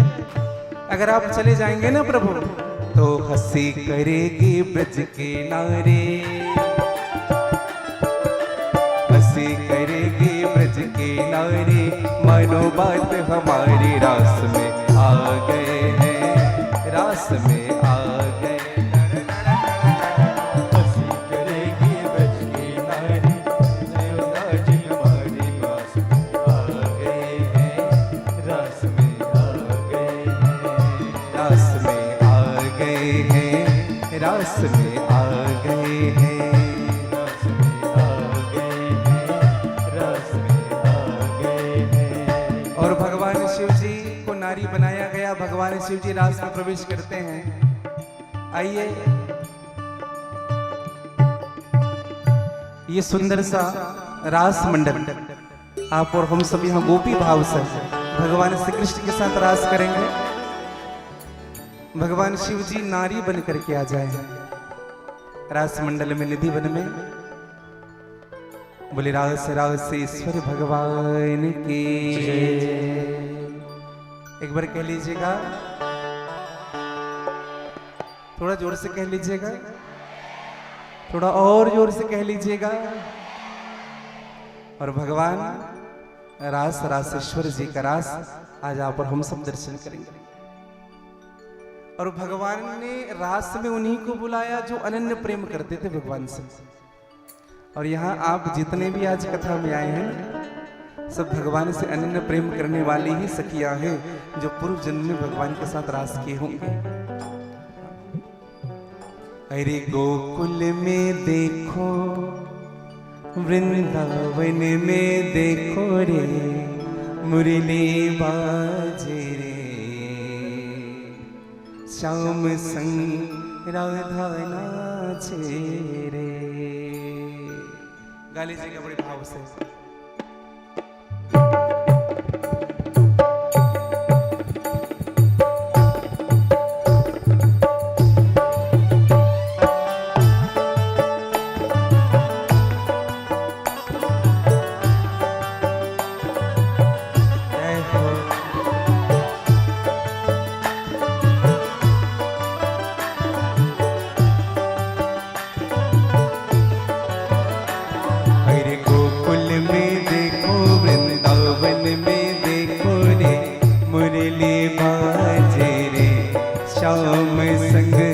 राधा नाचे रे, श्याम संग राधा नाचे रे।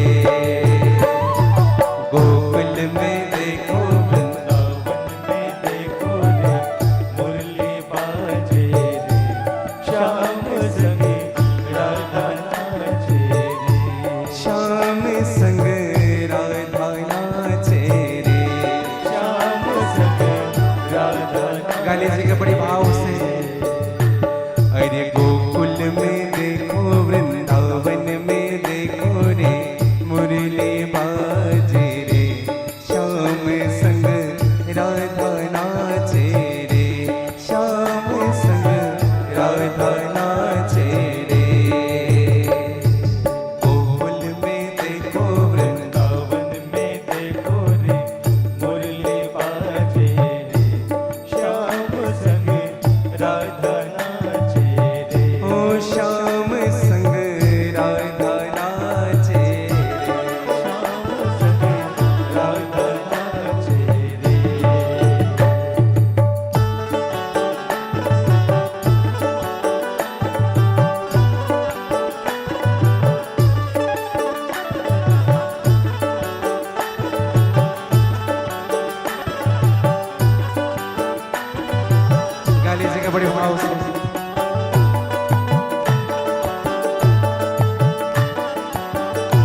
किरण सा श्याम सलोना दोई आंखें कजरा रे।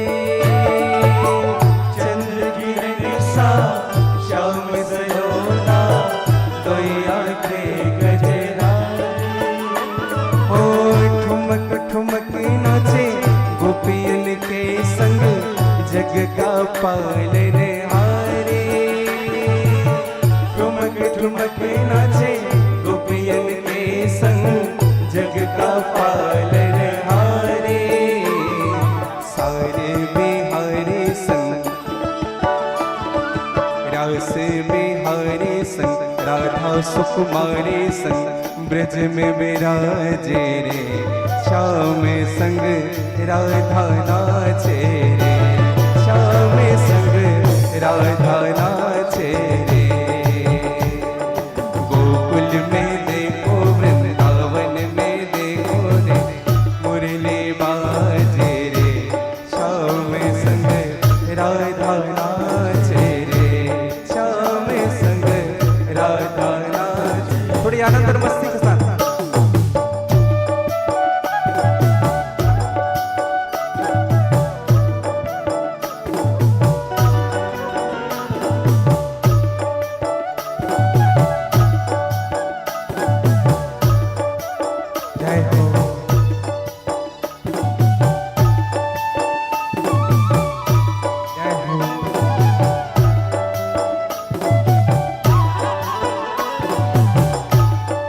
रासेश्वर भगवान की जय हो।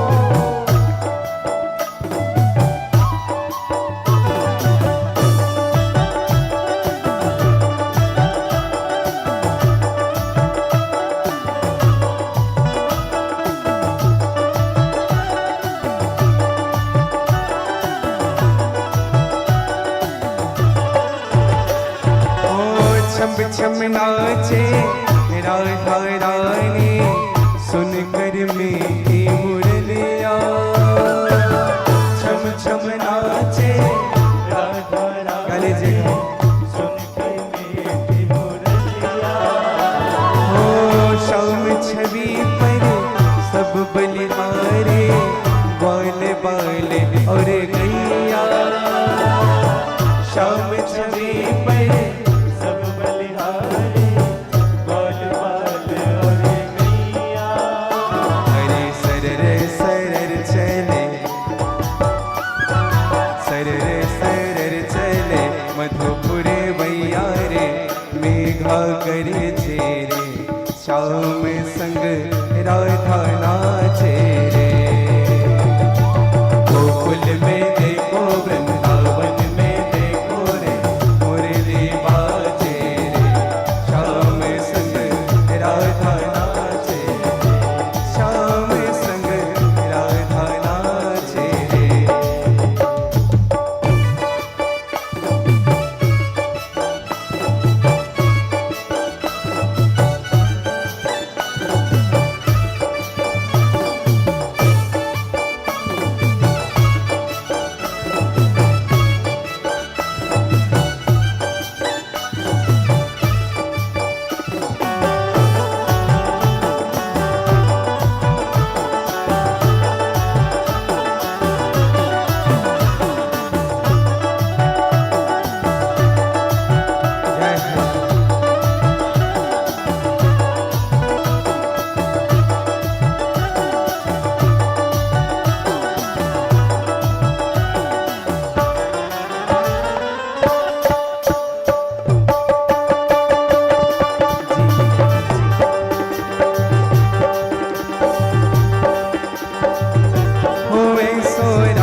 गाली से बड़े भाव से होवे सो।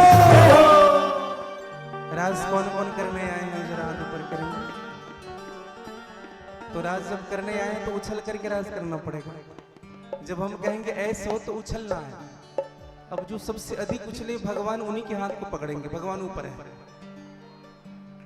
पायल की झनकार है रही पायल की झनकार हो ऐसो रस रचो वृंदावन है रही पायल की झनकार हो ऐसो राज रचो वृंदावन है रही पायल की झनकार हो ऐसो रस रचो वृंदावन है रही पायल की झनकार ऐसो राज रचो वृंदावन है रही पायल की झनकार। जय हो।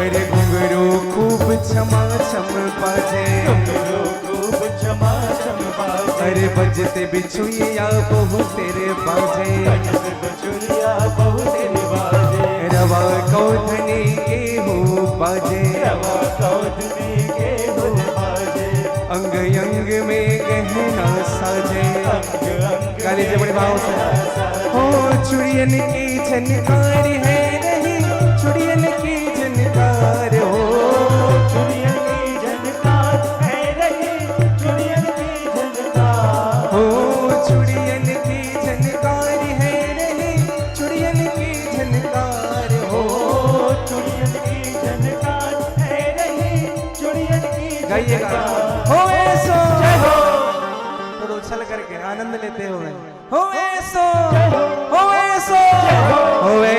रस रचो वृंदावन है रही पायल की झनकार हो ऐसो रस रचो वृंदावन है रही पायल की झनकार हो ऐसो रस रचो वृंदावन है रही पायल की झनकार ऐसो रस रचो वृंदावन है रही पायल। गाली से बड़ी भाव से जय हो।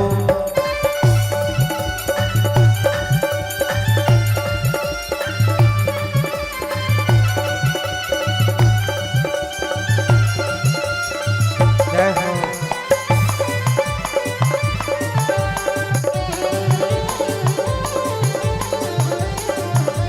बोले राजेश्वर भगवान की जय हो।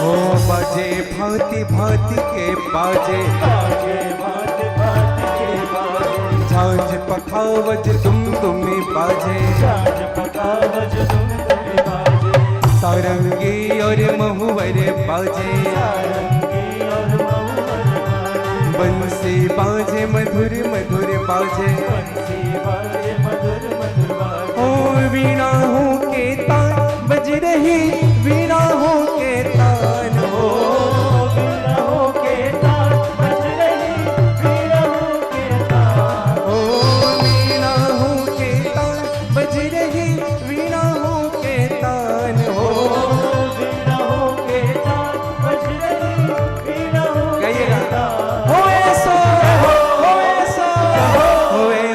रस रचो रे देवन है रही पायल की झनकार ऐसो रस रचो रे देवन है रही पायल की झनकार हो ऐसो रस रचो हे देवन है रही पायल की झनकार ऐसो रस रचो रे देवन है रही पायल की झनकार हो ऐसो रस रचो हे देवन है रही पायल की झनकार ऐसो रस रचो रे देवन है रही पायल की झनकार है रही पायल की झनकार ऐसो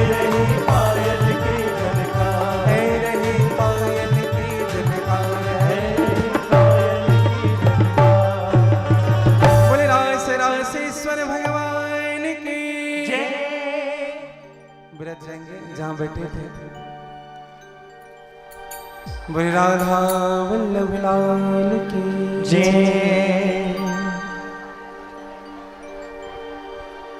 समझ नहीं आ रहा बेटा।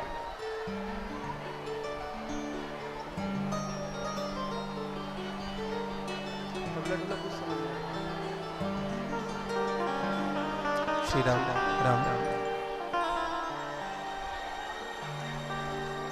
सब नाच रहे हैं, खूब सुख ले रहे हैं रास में। सब नाच रहे हैं, अरे ऐसो रास रचो है निधि बन। अब सब नाचते नाचते चुप हो गए, रुक गए, लेकिन मेरे भोले भंडारी हो वैसो रास रचो है निधि बन। ले रही डमरू की देतान, ऐसो रास रचो है निधि बन, है रही डमरू की डम डम डम डम डम डम डम डम डम डम डम डम डम नाच रहे भगवान शंकर। सबका नाचना बंद हो गया, लेकिन ये चुप नहीं हुआ। जटाटवी गलज्जल प्रवाहि भावितस्थले गले वनं मिलं भुजंग तुंग मालिकं डमट डमट डमट डमन मीनादिवर डमरवयं चकार चंड तांडवो तनोतुना। ऐसो रास रचो है निधि बन, है रही डमरू की देता। ऐसो रास रचो है निधि बन, है रही डमरू की देता।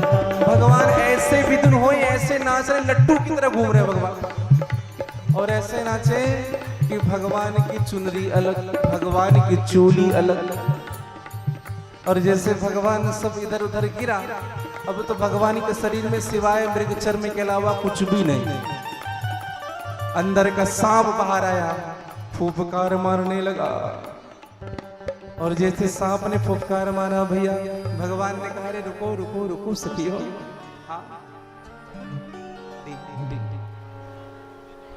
भगवान ने देख लिया, कहा कि अरे ये तो मेरे भोले भंडारी हैं। देखा जो मोहन ने तो समझ गई रे सारी बात रे। और ऐसी बजाई बंसी कि सुध बुध भूले भोलेनाथ रे। और सर से सरक गई जब साड़ी, मुस्काए बनवारी रास में आ। भगवान शिव ने भगवान कृष्ण को देखा, भगवान कृष्ण ने मुस्कुराया, बोले प्रभु ऐसी दशा सिवाय मृगशाला के अलावा कुछ भी नहीं प्रभु। भगवान शिव जी के चरणों को प्रणाम किया भगवान कृष्ण ने। बोले रास रासेश्वर भगवान की जय। चरणों को भगवान कृष्ण ने प्रणाम किया। बोले प्रभु आप ऐसी अवस्था में। भगवान ने कहा क्या बताएं नाथ, आपने शर्त ही ऐसी रख दी थी कि ऐसे ही आना पड़ा। आपने कहा था कि नारियां आ सकती है, तो प्रभु नारी बन करके आए। भगवान ने कहा प्रभु ये जितने शर्त है ना, ये दास के लिए होता है, स्वामी के लिए कोई शर्त नहीं होता। और आज सेवक के सदन में स्वामी का आगमन हुआ। सेवक सदन स्वामी आगमनु मंगल मूल अमंगल दमनु। सेवक के सदन में स्वामी का आगमन मंगल कारक होता है। और सेवक के सदन में स्वामी का आगमन होना आशा क्या है जीवन निवेदन करूं। भगवान शिव का स्वागत किया स्वामी समझ करके, और भगवान शिव ने भगवान कृष्ण का स्वागत किया श्रेष्ठ समझ करके। अब विचार करिए, एक दूसरे का परस्पर वंदन करते हैं, प्रणाम करते हैं, एक दूसरे का वंदन करते हैं, प्रणाम करते हैं। किसी ने पूछा, बोले महाराज जी एक दूसरे का प्रणाम कर रहे हैं, भगवान शिव में और भगवान कृष्ण में बड़े कौन है? कौन है बड़े? एक निवेदन करूं आप सबसे। भगवान शिव ने स्पष्ट ये बात कहा है किष्किंधा कांड के विश्राम में कि जो भगवान कृष्ण की कथा सुनता है, जो भगवान राम की कथा सुनता है, जो कृष्ण की कथा सुने, जो राम की कथा सुने, शायद मेरे राम जी मेरे कृष्ण जी उनकी इच्छाओं को पूर्ण करे या ना करे, लेकिन मैं उनकी हर मनोकामना पूर्ण करता हूं। स्पष्ट कहा भव भी सिद्ध गुणात जसु सुनिहित नर और नारी तिन कर सकल मनोरथ सिद्ध करहि त्रिपुरारी। और आपने भाव सुना भी होगा कि भगवान शिव जी हनुमान जी बनकर इसलिए आए थे क्योंकि राम जी की सेवा करनी थी। हाँ। शिव कहे वेदवाणी के अंदर राम स्वामी हमारे बड़े हैं। राम कहते हैं मैं शिव सेवक हूं, उनके चरणों पे मस्तक पड़े हैं। पर ये समझ में नहीं आता कि कैसी भक्ति भरी भावना है। कौन है स्वामी, कौन है सेवक, कौन छोटे और कौन बड़े हैं। राम को साथ देने को शंकर वीर बजरंगी का रूप धरे हैं और सेतु बंद रामेश्वर कहाए यह नजारे जगत में पड़े हैं। समझिएगा, एक व्यक्ति ने हमसे पूछा महाराज जी शिव जी बड़े हैं कि कृष्ण जी बड़े हैं? हमने कहा भैया दोनों बड़े हैं। उसने कहा बात जम नहीं रही महाराज जी, कोई तो बड़ा होगा। हाँ, या शिव जी बड़े होंगे या राम जी बड़े होंगे। हमने उनसे निवेदन किया, कहा भैया ना शिव जी बड़े हैं ना राम जी बड़े हैं, और बड़े दोनों हैं। लेकिन एक परिस्थिति जब आती है, कौन सी परिस्थिति? जिस परिस्थिति में जो अपने आप को छोटा समझता है वही बड़ा है। अगर राम के सन्मुख मेरे शिव अपने आप को छोटा समझ रहे हैं तो भगवान शिव बड़े हैं, और भगवान शिव के सन्मुख मेरे राघव अपने आप को छोटा समझ रहे हैं तो भगवान राम बड़े हैं। जीवन में लघुता प्रभुता को जन्म देता है। जब तक से जीवन में लघुता नहीं आएगा ना, तब तक से प्रभुता आने वाली नहीं है। हाँ, सहज बन जाओ, सरल बन जाओ। हाँ, लोग सहज सहज और सरल ही नहीं बन पाते। हाँ, जब रामेश्वर की स्थापना की गई, आप सबको कथा विदित होगी, तो पूछा गया बोले रामेश्वर कौन है? तो राम जी ने कहा राम ईश्वरो सह रामेश्वर। रामस्य ईश्वर है रामेश्वर। राम जी के जो ईश्वर है वो रामेश्वर है। जब भगवान शिव जी से पूछा गया प्रभु आप कुछ कहना चाहते हैं? भगवान शिव ने कहा नहीं भैया, राम ईश्वरो यस्य सह रामेश्वर है। राम जी जिनके ईश्वर है वो रामेश्वर है। राम जी ने कहा राम जी के जो ईश्वर है वो रामेश्वर है। भगवान शिव ने कहा राम जी जिनके ईश्वर है वो रामेश्वर है। दोनों को बड़े बताने लगे, लेकिन ब्रह्मा आदि देवताओं ने एक निर्णय लिया, रामेश्वर का आशय क्या? रामश्चासम ईश्वर रामेश्वर। जो राम है वही शिव है, और जो शिव है वही ईश्वर है। गिरा अर्थ जल बीज समा कहियत भिन्न न भिन्न। कोई भिन्न कह ही नहीं सकता। और जो ये कहता है कि राम जी बड़े हैं, शिव जी बड़े हैं, समझिएगा उन्होंने कभी प्रभुत्वा को, भगवान की प्रभुता को जाना ही नहीं। और आज भगवान ने रास किया। भगवान शिव से भगवान ने प्रार्थना की, नाथ आपने बड़ी कृपा की हमारे रास में आकर के, हमारे ब्रज में आकर के। अब हमारी एक ही इच्छा है। भगवान ने कहा क्या इच्छा? कहा प्रभु जैसे आए हो ना वैसे बैठ जाओ, और यहीं रहना प्रभु। आज से आप हम सबके ईश्वर हो गए। और भगवान का एक नाम पड़ गया गोपेश्वर। आप कभी जाएंगे निधिवन में, वहां से लगभग 500 मीटर ही दूर में गोपेश्वर नाथ जी के स्थान है। बड़े भाव के साथ मेरे साथ कह लीजिएगा, बोले गोपेश्वर नाथ भगवान की जय। भगवान तब से गोपी के रूप में। रास का भाव ही यही है भैया। उस रस स्वरूप परमात्मा का रस स्वादन करना ही रास है। हाँ। अमृतः परमानंदम स एव द्रवो रसः। भगवान रस स्वरूप है। भगवान ने रास किया, और कथा ऐसी आती है कि जब भगवान ने रास किया तो सभी को अभिमान हो गया।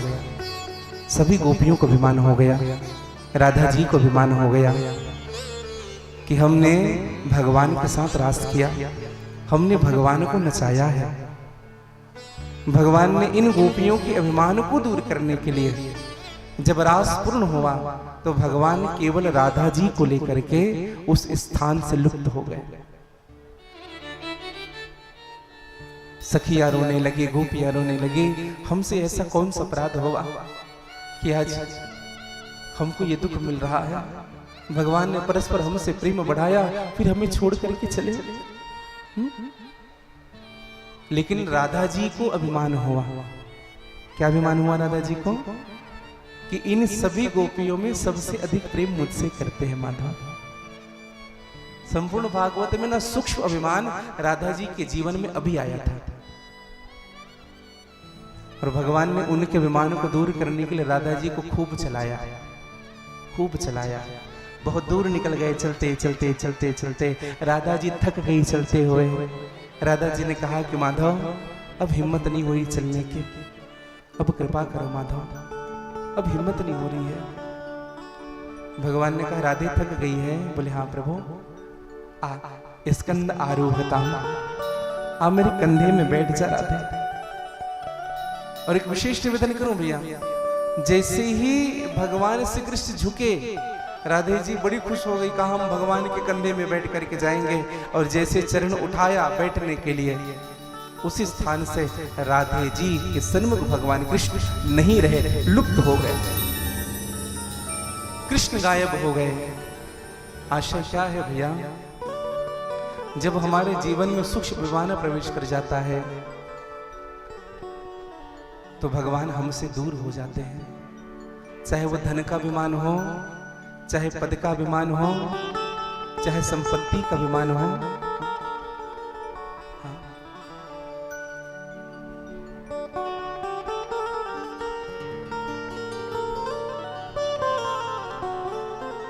व्यासपीठ से हम वंदन करें पूजनीय पिताजी माँ के चरणों में।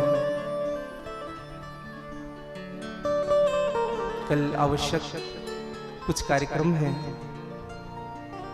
जिनके कारण आप श्री का प्रस्थान हो पा रहा है। बोलिए भक्तवत्सल भगवान की जय। तो मैं निवेदन करूंगा, राधे जी रोने लगे। सुखदेव जी महाराज ने यहां राधे जी को वधू शब्द कह के संबोधित किया। वह वधू अत्यंत दुखी हो गए। संपूर्ण भागवत में राधे जी का नाम प्रत्यक्ष रूप से, दूर से हाथ जोड़ लेंगे, बीच में दूर से हाथ जोड़ लीजिएगा और आप छोड़ के आएंगे पूजनीय। सभी हाथ जोड़ करके अभिवादन कर लेंगे। गुरु ही प्रणाम मन ही मन किन्ना।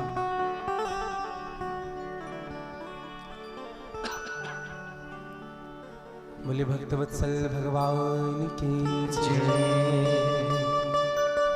तो मैं निवेदन कर रहा था कि संपूर्ण भागवत में राधे जी का नाम प्रत्यक्ष रूप से सुखदेव जी महाराज ने कहीं नहीं कहा, यहां वधू कह के संबोधित किया। समझिए, सुखदेव जी महाराज इस भागवत रूपी भवन में, इस भागवत रूपी भवन में अपने शब्दों की तिजोरी में राधे नाम तत्व को छिपा करके रखते हैं। इसको ऐसे समझिएगा, जैसे आपके घर कोई मेहमान आता है, हम अपने घर को दिखाते हैं। क्या दिखाते हैं? ये हमारा ड्राइंग रूम है, ये हमारा किचन है, ये हमारा बेडरूम है, ये हमारा बैठक है, ये हॉल है, दिखाते हैं, सब दिखाते हैं। लेकिन कोई ये दिखाता है क्या? ये हमारी तिजोरी है। कोई बताते हैं इसमें इतने ज्वेलरी रखे हुए हैं, इतने सोने हैं, इतने कैश पड़े हुए हैं? कोई नहीं बताता।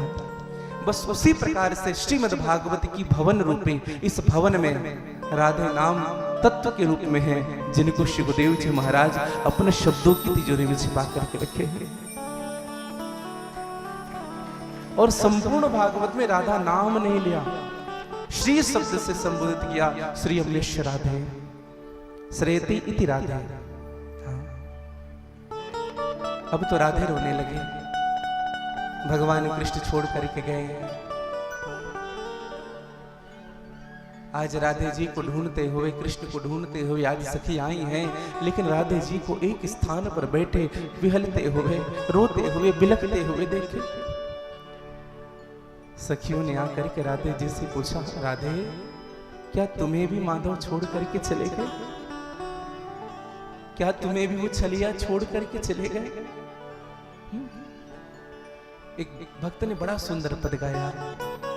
सखियां कहती है, सुन राधिका दुलारी, सुन राधिका दुलारी, मैं हूँ चरण का भिखारी,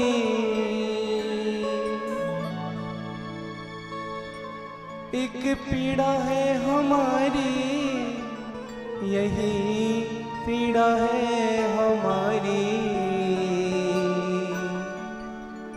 हमें श्याम ना मिला, हमें श्याम ना मिला, हमें श्याम ना मिला, हमें श्याम ना मिला, हमें श्याम ना मिला, हमें श्याम ना मिला, हमें श्याम ना मिला, हमें श्याम ना मिला। आज सखियां रोती हुई राधे जी से कहा कि राधे, कृष्ण ने तुम्हें भी छोड़ दिया। सखियां कदम वृक्ष से पूछती रही, यमुना जल से पूछी, माँ कात्यायनी से पूछी, सभी डाल डाल पात पात उन वृक्षों से पूछती है, उन गोप ग्वाले से, उन गायों से पूछती है, तुमने हमारे श्याम को देखा है? लेकिन श्याम कहीं नहीं मिल रहे। सखियां ढूंढती रही, हमें श्याम ना मिला, हमें श्याम ना मिला, हमें श्याम ना मिला, हमें श्याम ना मिला। सुने राधिका दुलारी, सुने राधिका दुलारी, तेरे द्वार का भिखारी, तेरे द्वार का भिखारी, तेरे श्याम का पुजारी, पीड़ा है हमारी, हमें श्याम ना मिला, हमें श्याम ना मिला, हमें श्याम ना मिला, हमें श्याम गा लीजिएगा बड़े भाव से, हृदय से।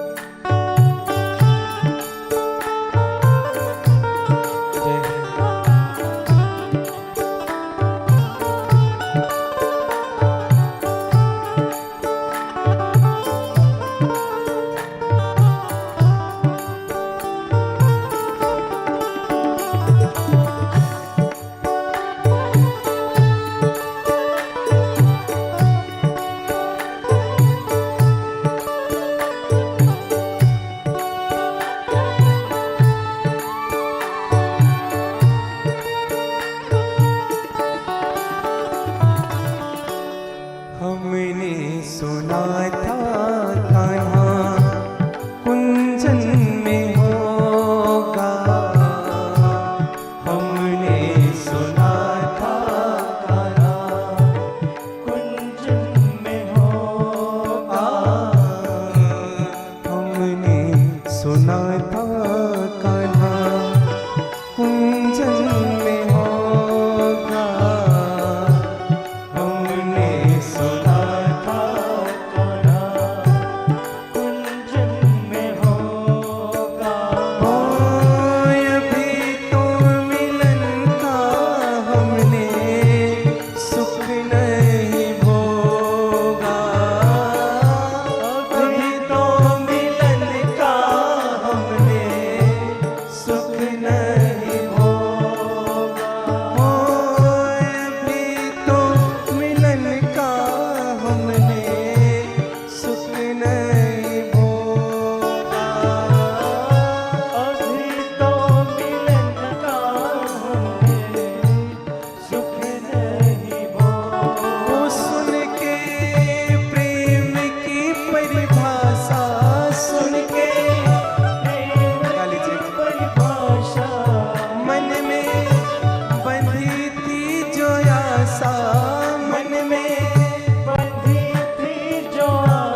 सखियों ने भगवान को खूब ढूंढा।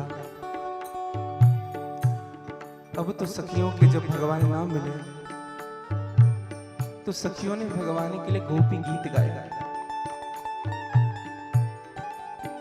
रास पंचाध्यायी का श्रीमद् भागवत कथा का प्राण स्वरूप यह गोपी गीत 19 श्लोकों में गाया गया है। गोपियों ने जो गीत गाया है, गोपियां कहती हैं माधव जयति तेदिकम जन्मना ब्रज। जब से आप जन्म लिए हैं ब्रज में प्रभु, तब से ब्रज की महत्ता बढ़ गई है। लोग वैकुंठ जाते थे दर्शन करने के लिए, वहां लंबी कतारें लगाने पड़ती थी उनको। और जब से आप ब्रज में आए हैं तब से आपके दर्शन बड़े सहज हो गए हैं ना। ब्रज शब्द का अर्थ क्या है भैया? ब्रजती भगवत समीपम सा ब्रज ते जन्मना अधिकम जायति। ब्रज शब्द का अर्थ है परमात्मा के पास ले जाने में जो सहायक हो, यह शरीर ही ब्रज है। इस शरीर की शोभा वस्त्राभूषणों से नहीं है। इस शरीर की शोभा अगर बढ़ती है तो मेरे गोविंद के प्रेम, गोविंद की भक्ति से बढ़ती है। गोपियों ने भगवान से कहा कि ना, जीव से परस्पर प्रेम बढ़ा करके उनको छोड़ करके जाना, क्या यही तुम्हारा स्वभाव है? ना, हम आपसे बहुत प्रेम करती हैं। अगर हमको छोड़ करके जाना था तो ताव अग्नि पान क्यों किया प्रभु? जल देते पूरे ब्रजवासियों को। कालिया नाग के उस विषैले जल से कालिया नाग को मुक्त क्यों किया? मरण देते हमें विष पी करके। पूतना से हमारी रक्षा क्यों की?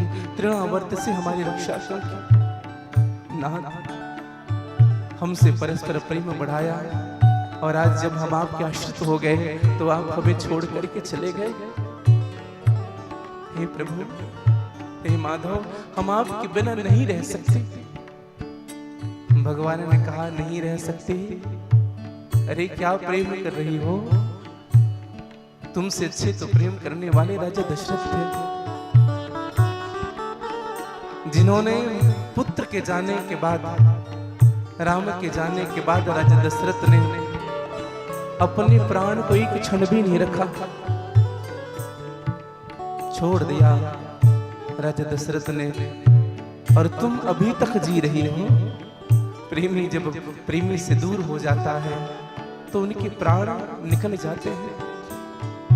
सखियों ने कहा माधव, हम तो कब के मर गए होते, कब का यह देह छोड़ दिया होता, कब के हमारे प्राण निकल गए होते। लेकिन क्या करे, नाम पारो दिवस निसी ध्यान तुम्हारो कपाट। लोचन निज पद जंत्र प्राण जाए कहीं बाट। आपका जो नाम है ना प्रभु, वो हमारी दिन रात रक्षा कर रही है।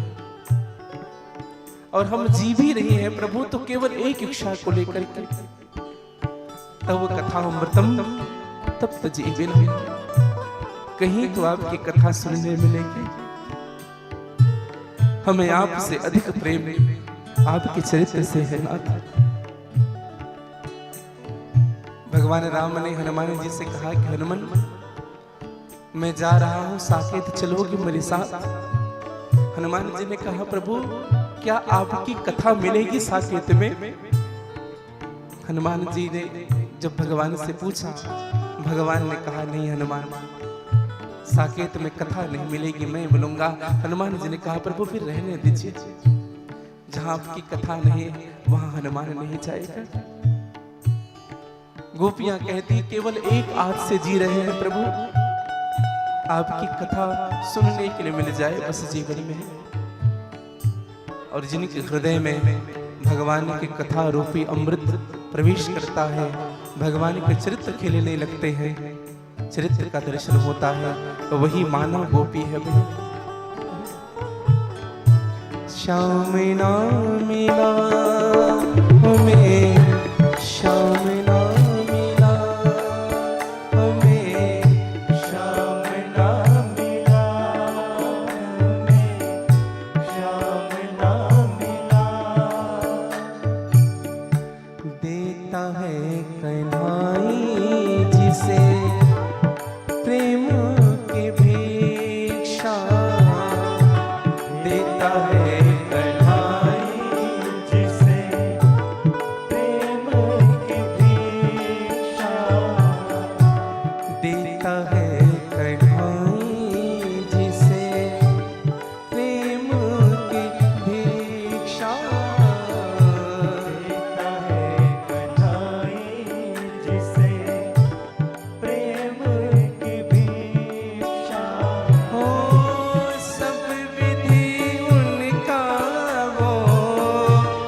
गोपिया है हमारी, हमें श्याम ना मिला, हमें श्याम ना मिला, ओ हमें श्याम ना मिला, हमें श्याम ना मिला।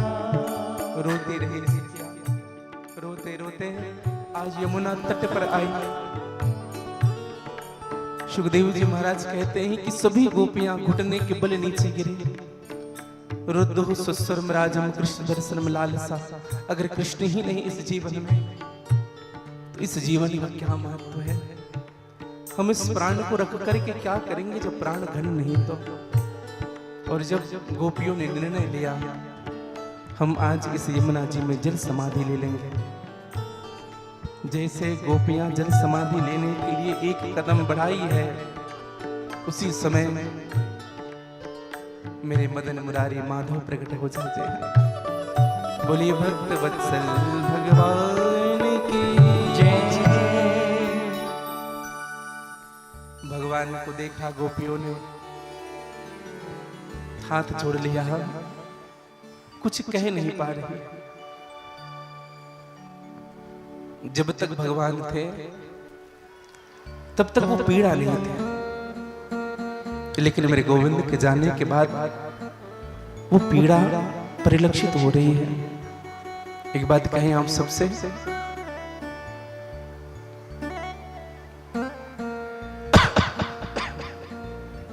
आपका प्रिय अगर आपको प्रेम कर रहा है, आपसे स्नेह कर रहा है, तो उनकी महत्वता को समझिएगा। वो आपको सहज भाव से मिल रहा है तो उनकी महत्ता को समझिएगा। जब वो हमसे दूर चले जाते हैं ना भैया, तब पता चलता है उस व्यक्ति की कीमत मेरे जीवन में क्या थी। आज मेरे प्रभु गए और गोपियों ने स्पष्ट कहा, गोपी गीत 9 श्लोकों से है, लेकिन 19 श्लोकों में 90 नंबर का श्लोक, तव कथामृतम तप्त जीविनम कविभिरीडितम कल्मषापहम श्रवण मंगलम श्रीमदादतं भ्रूणिगुणान्तिते भूरिदा जना तव कथामृतं तप्त जीविनम। तव कथामृतम, भगवान की कथा अमृत है भैया, जो हमारे हृदय से क्या समाप्त करती है? कलमशापहम, कलमश और पापों को समाप्त कर देती है। आज संसार ईश्वर की शरणागति में है। गोपियां भी भगवान से प्रार्थना करती है, प्रभु हम आपको समझ नहीं पाए, अतुलित बल अतुलित प्रभुताई मैं मति मंद जान नहीं पाए। हम गवार गोपियां आपको नहीं समझ पाई, प्रभु हमें क्षमा करें। भगवान ने कहा कुछ चाहते हो? गोपियों ने हाथ जोड़कर कहा, प्रभु आपसे कुछ नहीं चाहते, बस आप अब कभी हमसे दूर मत जाना। हाँ, दूर मत जाना नाथ, बस आज एक वचन दे दो। और भगवान ने वचन भी दिया। अब आप कहेंगे महाराज फिर भगवान ने गोपियों को छोड़ करके जब मथुरा गए तो क्या वो दूर जाना नहीं हुआ? एक बात कहें हम सबसे, भगवान ने वचन दिया गोपियों को और अपना हृदय स्वरूप जो अपनी मूल स्वरूप है वह वृंदावन में स्थापित किया गया। और भगवान ने स्पष्ट कह दिया कि वृंदावनम प्रत्यज पादमेकम न गच्छति, मैं वृंदावन को छोड़ करके एक क्षण भी बाहर नहीं गए। आज भी आप जब वृंदावन जाएंगे ना तो आपको मेरे ठाकुर का अनुभव होगा। अगर भौतिक दृष्टि से वृंदावन जाए तो पतली पतली गलियां, बहती हुई नालियां, यही नजर आएगा। हाँ। और वृंदावन इसलिए भी मत जाना कि वहां कचौड़ी मिलती है, वहां दही मिलती है, वहां माखन मिलता है, खूब कचौड़ी खाएंगे, खूब माखन। आज वृंदावन जाने की दशा बताऊं आपको। वृंदावन जाएंगे, 10 रुपए गोसाई जी के हाथ में देंगे, माथे पर तिलक लगाएंगे, एक बड़ा सा माला पहनेंगे, सेल्फी फोटो लेंगे, इंस्टाग्राम में डालेंगे, हो गया वृंदावन। ये वृंदावन नहीं है। कभी आपने वृंदावन के रस अमृत का कभी रस स्वादन किया है? कभी रसिकों का संग किया है ब्रजमंडल में जाकर के? कभी संतों का संग किया है ब्रजमंडल में जाकर के? कभी यमुना रसरानी का पान किया है? कभी ब्रजमंडल की परिक्रमा की है? कभी किसी साधु के चरण धूलि को मस्तक पर लगाया है? अगर आपने यह किया है तभी आप वृंदावन जाने के अधिकारी हैं। आजकल लोग तीर्थ भी जाते हैं तो इसलिए नहीं जाते, इसलिए जाते हैं कि लोगों को दिखाना है हम कहां कहां घूम रहे हैं, और भगवान के साथ फोटो खिंचाएंगे। सबका स्वभाव है भैया। अगर इतना ही प्रेम है ना मेरे गोविंद से, तो उनके साथ नहीं, उनका अकेला ही चित्र ले लो, अगर उनको अपने हृदय में धारण करना है। हम कोई संत आ जाए, कोई महात्मा, संत से मिलने इसलिए नहीं जाते कि हमको श्रद्धा है, इसलिए जाते हैं कि उनके साथ फोटो खिंचाएंगे, स्टेटस रखेंगे, ताकि 10 लोगों को पता चलेगा। 2 चीजें मिलेगी जीवन में मेरे भाई, बड़ी विनम्रता से इस बात को कह रहा हूं। 2 चीजें मिलेगी, या यश मिलेगा या तो रस मिलेगा। अगर यश के पीछे भागोगे तो रस से हाथ धो बैठोगे, अगर रस के पीछे भागोगे तो यश खुद ब खुद तुम्हारे पीछे दौड़ेगी। रस स्वरूप परमात्मा का रस स्वादन करने का भाव ही रास है। हाँ। आज गोपियों ने भगवान को वंदन किया, प्रभु हमसे अपराध हुआ। गोपियों ने क्षमा मांगी, भगवान ने कहा 1 मिनट भी छोड़ के नहीं जाऊंगा तुम लोगों को, मैं समझ गया। हाँ। तड़प वैसी थी गोपियों की।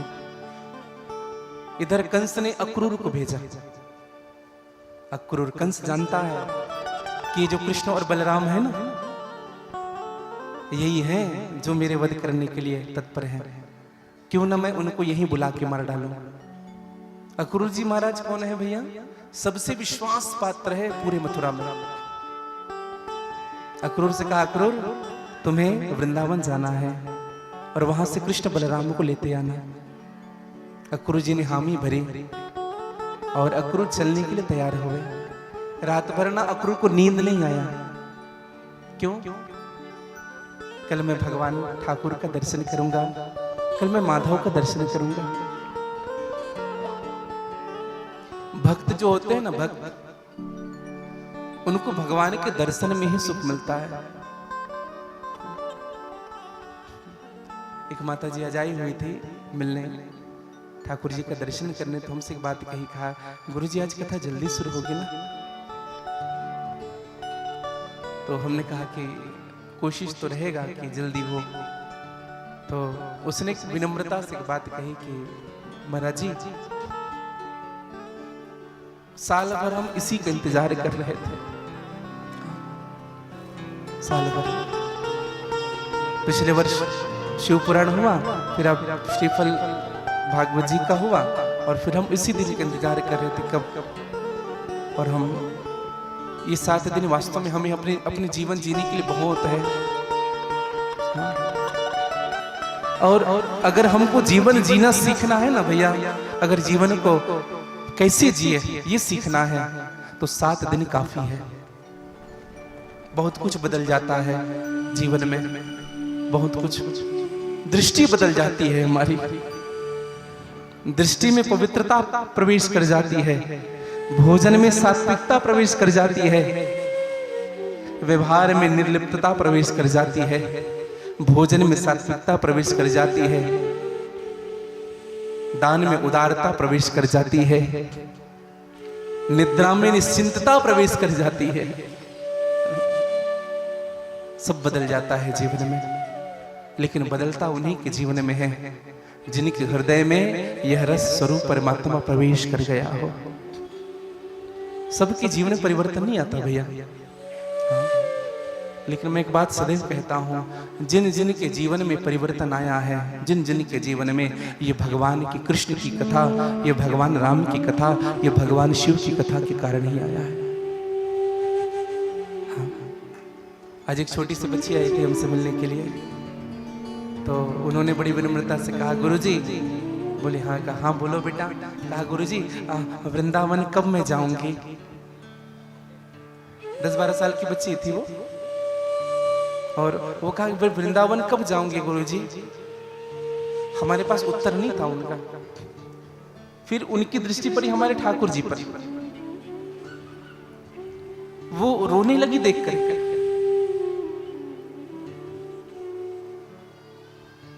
एक बात कहूं आपको, किसी किसी के मन में भाव उपजता है और ये ईश्वरीय कृपा के कारण हो पाता है भैया।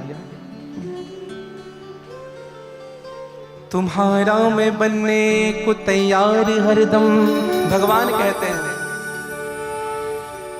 तुम्हारा मैं बनने को तैयार हरदम, पर अफसोस तुझको बनाना न आया।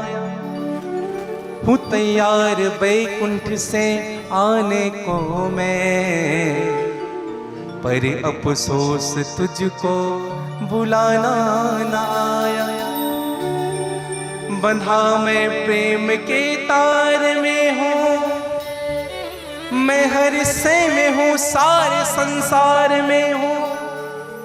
इशारों पर मैं नाचता फिरता तेरे, पर अफसोस तुझको नचाना ना। हम उस लायक नहीं बन पा रहे कि भगवान हमसे प्रेम करे, हमें अपने उत्सव में बुलाए। आप सब बड़भागी हैं कि आज मेरे गोविंद ने अपने उत्सव में आपको आमंत्रण किया है। कई लोग तो आ नहीं पाते, प्रयास करके भी नहीं आ पाते, इस दर पर आ नहीं सकते, इस चौखट पर चरण नहीं रख सकते। मेरे प्रभु ने हमें बुलाया, उनकी कृपा है। हाँ, ये मत सोचिएगा कि हम आ गए। हाँ, जब तक कृपा नहीं होगी तब तक हम नहीं आ सकते, कथा में भी नहीं आ सकते। अच्छा, आ भी जाएंगे ना तो कृपा नहीं होगी तो बैठ नहीं सकते, तुरंत फोन आएगा घर से, तुरंत हमें जाना पड़ेगा। और अगर बैठ भी गए ना कथा में 3 घंटे, तो जब तक कृपा नहीं होगी तब तक मन लगेगा नहीं कथा में।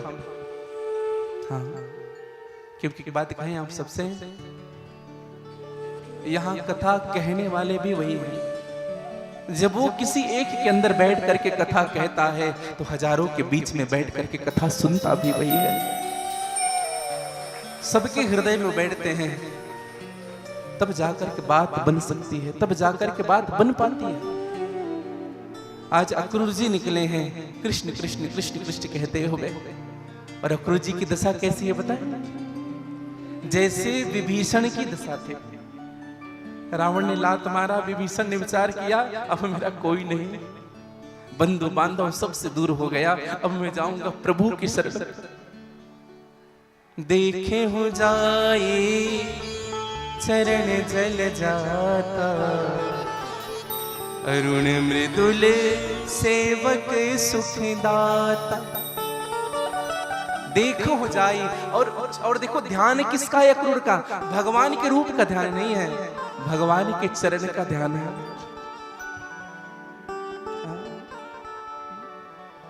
चरण। एक निवेदन करूं भैया, अक्रूर चलता रहा चलता रहा चलता रहा, और रास्ते पर ना भगवान का याद करता रहा। प्रभु से मिलूंगा, ऐसा करूंगा, प्रभु ऐसे होंगे। आप लोग भी जब कथा में आते होंगे ना तो मन में चलता होगा भगवान बैठ गए होंगे, कथा प्रारंभ हो गई होगी, पहला मंगलाचरण प्रारंभ हो गया होगा, आज ये कथा होगी, आज ये कथा होगी, आज खूब आनंद लेंगे। पंडाल आए नहीं है लेकिन फिर भी रास्ते पर विचार कर रहे हैं, ए तुम भी चलो, ए तुम भी चलो, उनको भी फोन करो ना, आज उनको ही बुला ले। एक बात कहें आपसे, जिस समय आप घर से भगवान की याद को लेकर के निकलते हैं ना, आप उसी समय भगवान से अपना संबंध बना चुके होते हैं। जल्दी जल्दी घर का काम समेटते हैं, भगवान की याद करते हैं, प्रभु जल्दी हो जाए तो जल्दी जाए कथा में। पापी और पुण्यात्मा में ही अंतर है। पुण्यात्मा जब रास्ते पर चलता है तो भगवान का नाम लेते हुए याद करते चलता है, और पापी जब रास्ते पर चलता है तो इधर उधर ताक झांक करते हुए चलते रहता है। ये चिकने चुपड़े चेहरे, रंग बिरंगे मोटर कार, ये तो रोज के हैं और हम इसी में खोए हैं। सदैव याद रखना भैया, अक्रूर जैसा दशा। अक्रूर जी विचार कर रहे हैं, जे पद पर से तरीरी सिनारे, दंडक कानन पावन चारे। जिस चरण के रज को पाकर के ऋषि नारी जो पत्थर थी वो नारी बन गई। जो चरण दंडकारण्य में पड़ा, हमारी ये छत्तीसगढ़ की भूमि, ये बस्तर क्षेत्र, ये जगदलपुर क्षेत्र दंडकारण्य का पवित्र पावन स्थान है, जहां मेरे प्रभु लीला किए हैं, क्रीड़ा किए हैं, प्रभु की यात्रा हुई है यहाँ। जे पद जनक सुता उरिलाए, जिस चरण को मेरी मां जानकी हृदय पर लगाती है, उस पद का मैं दर्शन करूंगा। हर उर सर सरोज पद जेई, अहो भाग्य में देखूं ते। आज अक्रूर जी कहते हैं, जिन पायन के पादुके भरत लिए मन लाय, ते पद आज बिलो की हो इन नयनन करी जा। और अक्रूर जी महाराज चले हैं, रथ बैठ करके गड़गड़ गड़गड़ गड़गड़ गड़गड़ रथ चलने लगी। अक्रूर जी सीधे पहुंचे ब्रजमंडल। और एक निवेदन करूं, अक्रूर जी ब्रज में जब उतरे तो अपने पैर नहीं रखे, समझिएगा। अक्रूर जी पैर नहीं रखे ब्रजमंडल में, तो अपने सर के बल लुढ़क के गिरे अक्रूर। सबसे पहले शीश रखा। एक घटना मैं आपको बताऊं, जब राम जी, लक्ष्मण जी और मेरी मां सीता जब दंडकारण्य में जब यात्रा कर रहे थे, आगे आगे राम जी चलते थे, पीछे मेरी मां चलती थी, उनके पीछे लक्ष्मण जी चलते थे। तो जब राम जी आगे चलते थे ना, तो मां सीता को बड़ा संकोच होता था, कहीं प्रभु के चरण चिन्ह में मेरे पैर न लग जाए। तो मेरी मां कैसे चलती थी, जब राम जी ऐसे चलते थे तो बीच का भाग खाली रहता था, तो मेरी मां ऐसे बीच में चलती थी। अब तो लक्ष्मण जी के चलने के लिए और बड़ी कठिन समस्या। अब लक्ष्मण जी कहां चले, तो लक्ष्मण जी 2 फीट दूर हट करके चलते थे, क्योंकि दोनों चरण चिन्ह वंदनीय हैं। लेकिन भरत जी महाराज जब चित्रकूट आए तो भरत जी से कहा कि चलो पैदल। भरत जी ने कहा कि मैं पैदल ही चलूंगा। बार बार लोगों ने निवेदन किया, रथ पर बैठ जाओ, रथ पर बैठ जाओ, रथ पर बैठ जाओ। कहा कि नहीं नहीं, मैं रथ पर नहीं बैठूंगा। गुरुदेव, मेरा तो धर्म है, जहां प्रभु पैदल नंगे पांव चले हैं, वहां सिर भर जाओ, सिर भर जाओ, उचित असमोरा, सब ते सेवक धर्म कठोरा। भरत जी ने कहा कि गुरुदेव, जहां मेरे राघव पैदल चले हैं, वहां तो मुझ जैसे अधम, मुझ जैसे नीच, मुझ जैसे पापी को तो सर के बल चलना चाहिए। सर के बल चलो मैं। और एक घटना है भैया, जब राम जी जब आसन पर बैठते थे ना, तो मेरे भरत जी नीचे बैठते थे, नीचे। और जब राम जी जब वन में घूमने लगे, तो भरत जी नंदी ग्राम में गड्ढा खोद करके जमीन के अंदर कुशाकासन बिछा करके बैठते हैं। कैसा सेवा है बताइए। अक्रूर जी गए, अभी अभी भगवान आए हैं, छोटे छोटे चरण पादुका का चिन्ह दिखा और गायों के चरण खूर चिन्ह देखा गया। आज भगवान की पादुका के चिन्ह को देखते हुए अक्रूर जी आते हैं। ब्रजरज को मस्तक पर लगाते हैं, हरे कृष्ण हरे कृष्ण विचार कर रहे हैं, कहीं मुझे कृष्ण पहचानेंगे कि नहीं पहचानेंगे, कहीं मैं द्वार पर मुझे कृष्ण देख ले तो दूर से ही ना भगा दे, अरे कपटी, अरे पापी, तू मुझे ले जाने आया है, कंस का तू भी षड्यंत्र भेजा हुआ है, मुझे मरवाने आया है, कहीं दूर से ही भगवान मुझे न भगा दे। विचार कर रहा है अक्रूर। अक्रूर प्रवेश किया है नंद भवन में। भगवान से कृष्ण से जब भेंट हुई, अक्रूर अपने आप को भूल गया था। कल कुंडल कांति कपोलन पे बिखरी अलकावलिया घुंघराली, करती रहे वृष्टि कृपा की सदा, करुणा वरुणालय दृष्टि तुम्हारी। जैसे देखा ना, दृष्टि मिली, आंख में आंख मिला, अक्रूर विहल हो गया। ऐसा लगा जैसे किसी विधवा नारी को 10 साल 50 साल के बाद उनका पति सामने आकर के खड़ा हो गया। जिस सर्प की मणि खो गई है, आज उस सर्प को मणि मिल गया हो। कोई मछली जो कुछ समय तक से जल के बाहर रहा, जब मानो आज उनको जल मिल गया हो। अक्रूर जी ने हाथ जोड़ करके अभिवादन किया। भगवान ने हृदय से लगा लिया और कहा, चाचा कैसे आए हो, क्या कारण है? अक्रूर जी ने भगवान से कहा, जल्दी चलना पड़ेगा हमारे साथ आपको। यशोदा माँ को पूरी बातें बता दी, नंद बाबा को पूरी बातें बता दी। रात्रि हुआ, यशोदा माँ को ये बात पता है कि कृष्ण कल सुबह चला जाएगा। रात भर मेरी माँ को नींद नहीं आई भैया, रात भर सोई नहीं माँ। भगवान कृष्ण और मेरी माँ एक साथ सोते थे। जब भगवान की आंख खुली ना, तो मेरी मैया बेड में नहीं है, बिस्तर में नहीं है, तो आंगन पे बैठ कर रो रही है। देखिए भैया, आंखों में ना नींद भी होता है और नीर भी होता है, लेकिन रोने वाला सो नहीं सकता और सोने वाला रो नहीं सकता। कबीरदास जी ने एक सुंदर बात कही, सुखिया सब संसार है, खावे और सोवे, दुखिया दास कबीर है, जागे और रोवे। भांति भांति भोग मिले, अंग हु अरोग मिले, सुख के संयोग मिले, जीवन की बाटी में धन और धाम मिले, सुयस और नाम मिले, पर राम ना मिले तो सब काम मिले माटी में। अगर भगवान नहीं मिला है जीवन में, तो सब मिलना नहीं मिलने के बराबर है। भगवान ने उठ करके माँ को समझाया, माँ तू चिंता मत कर, क्या सोच रही है? माँ यशोदा ने कहा, लाला कल तो चला जाएगा न रे, बस इसी को सोच सोच करके नींद नहीं आ रही।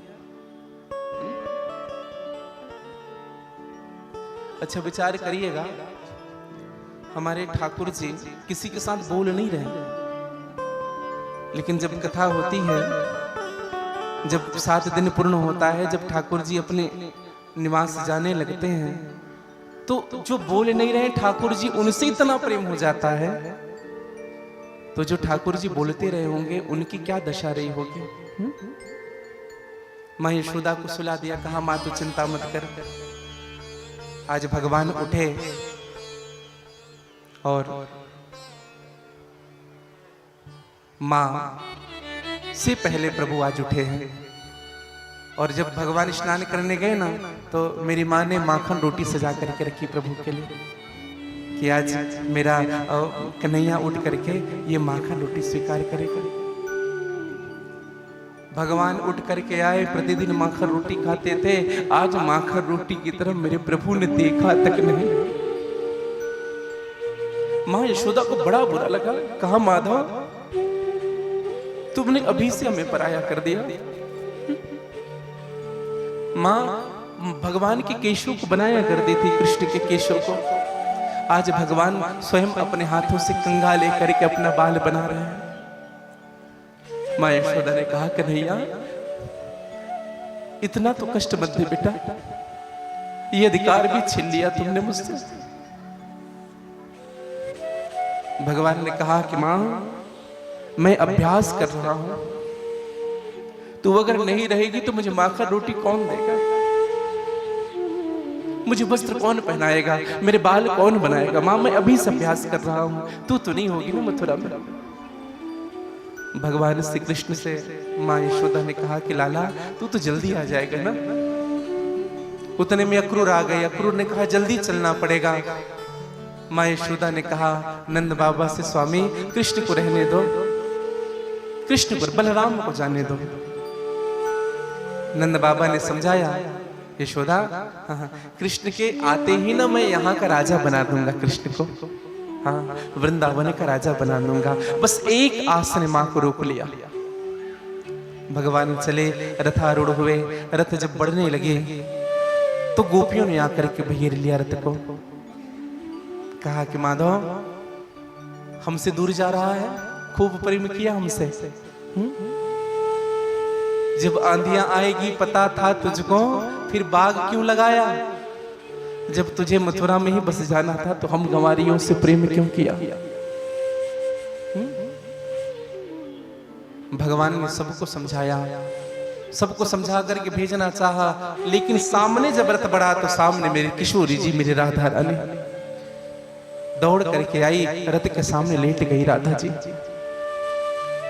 राधा जी ने कहा क्रूर भैया मेरे माधव को ले जा रहे हो ना, अवश्य ले जाओ, मैं रोकने नहीं आई हूँ, बस एक कृपा करते जाना भैया, अपने रथ का पहिया मेरे हृदय के ऊपर से चला करके ले जाना, ताकि कृष्ण के साथ ये प्राण चला जाए, मेरा प्राण धन के साथ ये प्राण चला जाए। भगवान ने उतर करके राधा जी को समझाए, राधे तू तो मेरी आराधनी शक्ति है, क्या कर रही है? मैं कभी तुमसे दूर नहीं होऊंगा। और भगवान श्री कृष्ण का मूल स्वरूप राधा जी के अंदर प्रवेश किया है। और मैंने संतों से सुना भी कि जो प्राण से भी अधिक प्रिय बंसी थी उनको राधे जी के हाथ में दे दिया, राधे आज के बाद बंसी नहीं बजाऊंगा। और तब से मेरे गोविंद ने कभी बंसी नहीं बजाया। भगवान आगे बढ़े। अब जब भगवान आगे बढ़े तो गोपियां पीछे पीछे लग गई। और गोपियां कहती हैं माधव जा रहे हो, कृष्ण जा रहे हो,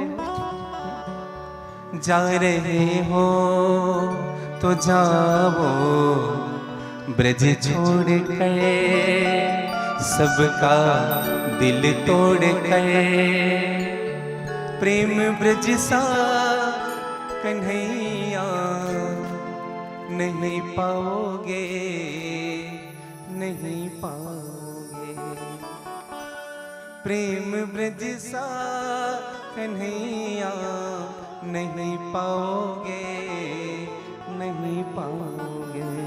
सखियां का भाव, ये लताएं कदम की, ये डालियां तेरे बचपन की साथी सांवरिया, कुंज गलिया कहानी तेरी गा रही रे शाम, तेरी गा रही, ऐसी गलियां कन्हैया कहाँ पाओगे, कहाँ पाओगे। एक सखी कहती है तुम्हें याद है कि नहीं याद, तुम सभी गोप वालों को लेकर के मेरे घर आते थे माखन चुराने के लिए। ले गोवालों का घर में आना तेरा, और घर के सीके से माखन चुराना तेरा, स्वाद माखन का ऐसा ब्रज में मिले ना श्याम, ब्रज में मिले। 56 प्रकार का व्यंजन मिलेगा, तरह तरह के पकवान मिलेंगे मथुरा में। स्वाद माखन का ऐसा ब्रज में मिले ना श्याम, ब्रज में मिले ऐसा माखन कन्हैया नहीं पाओ, नहीं पाओगे। एक सखी ने तो हाथ पकड़ लिया भगवान ने कहा, भगवान ने कहा क्यों हाथ पकड़ो, छोड़ो। सखी ने कहा माधव जा रहे हो, ये बताते हुए जाओ कि हम अब किसके सहारे रहेंगे,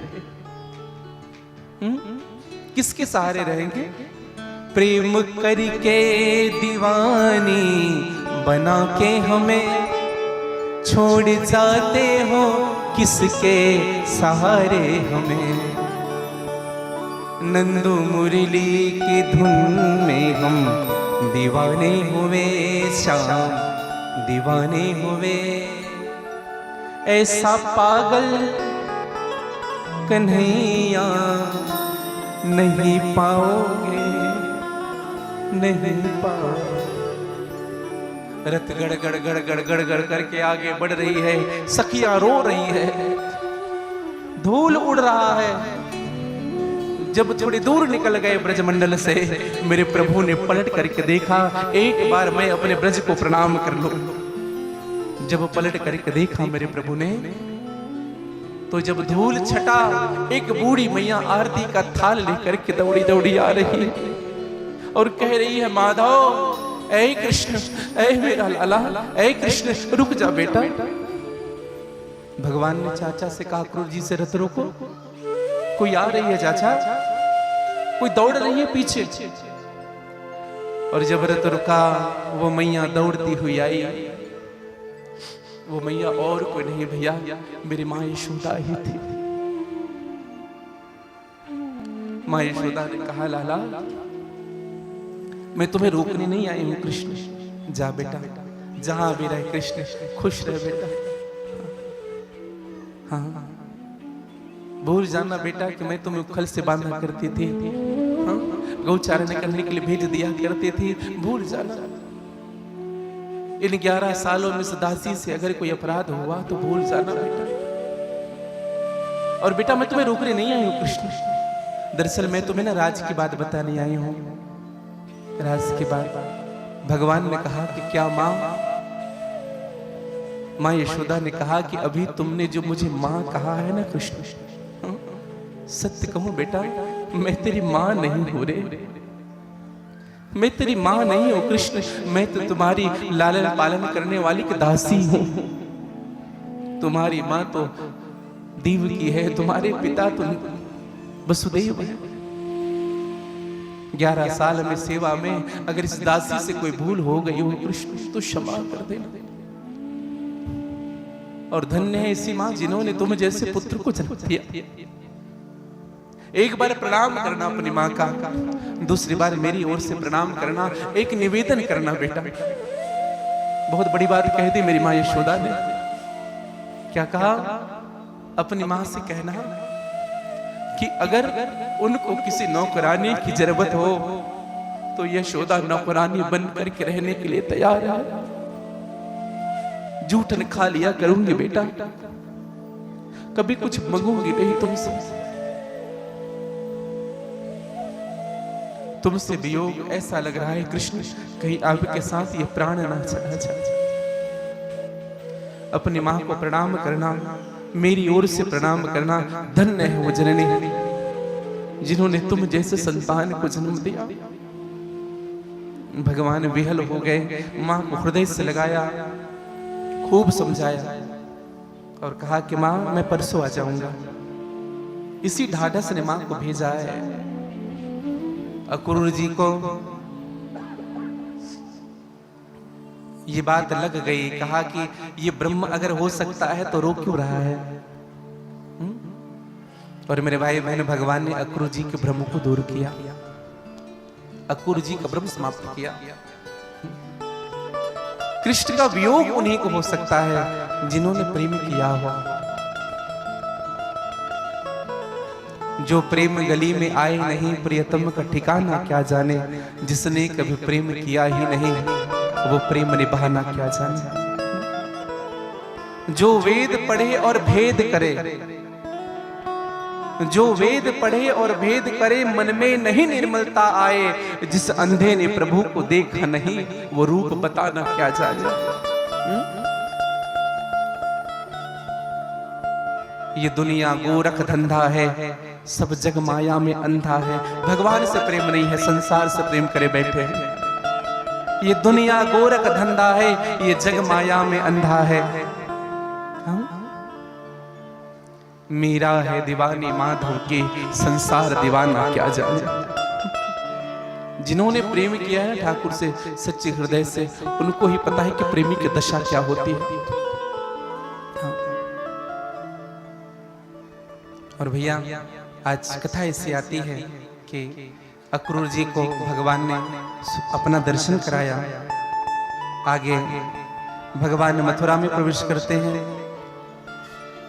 दर्जी पर कृपा की भगवान ने, एक दर्जी पर धोबी का उद्धार किया, कुबलिया पीठ हाथी को समाप्त किया, भगवान ने कुब्जा का उद्धार किया।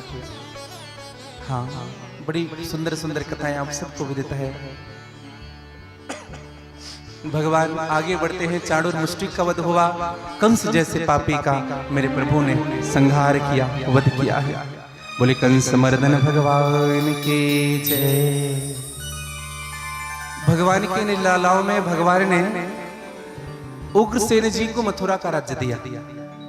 किसी ने कहा भैया आपने समाप्त कर दिया कंस को, तो आप भी तो राजा बन सकते थे। लेकिन भगवान ने कहा नहीं भैया, जिस व्यक्ति का धन है उनको वापस कर देना चाहिए। कभी किसी के धन पर कुदृष्टि नहीं डालनी चाहिए।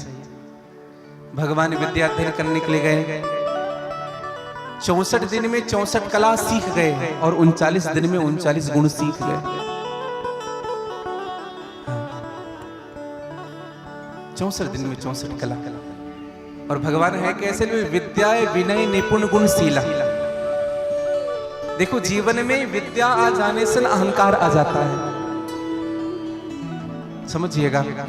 विद्या विनय निपुण गुणशीला, जिसके जीवन में विद्या आ जाए उनके जीवन विनय नहीं होता है, वो नम्र नहीं होता। 200-500 श्लोक याद आ जाए भागवत जी के, रामायण की कुछ चौपाई कंठस्थ हो जाए, गीता अगर कंठस्थ हो जाए तो 10 जगह बताते फिरेगा, हमको ये आता है, हमको ये आता, हमको ये आता। हाँ, ज्ञान का अभिमान।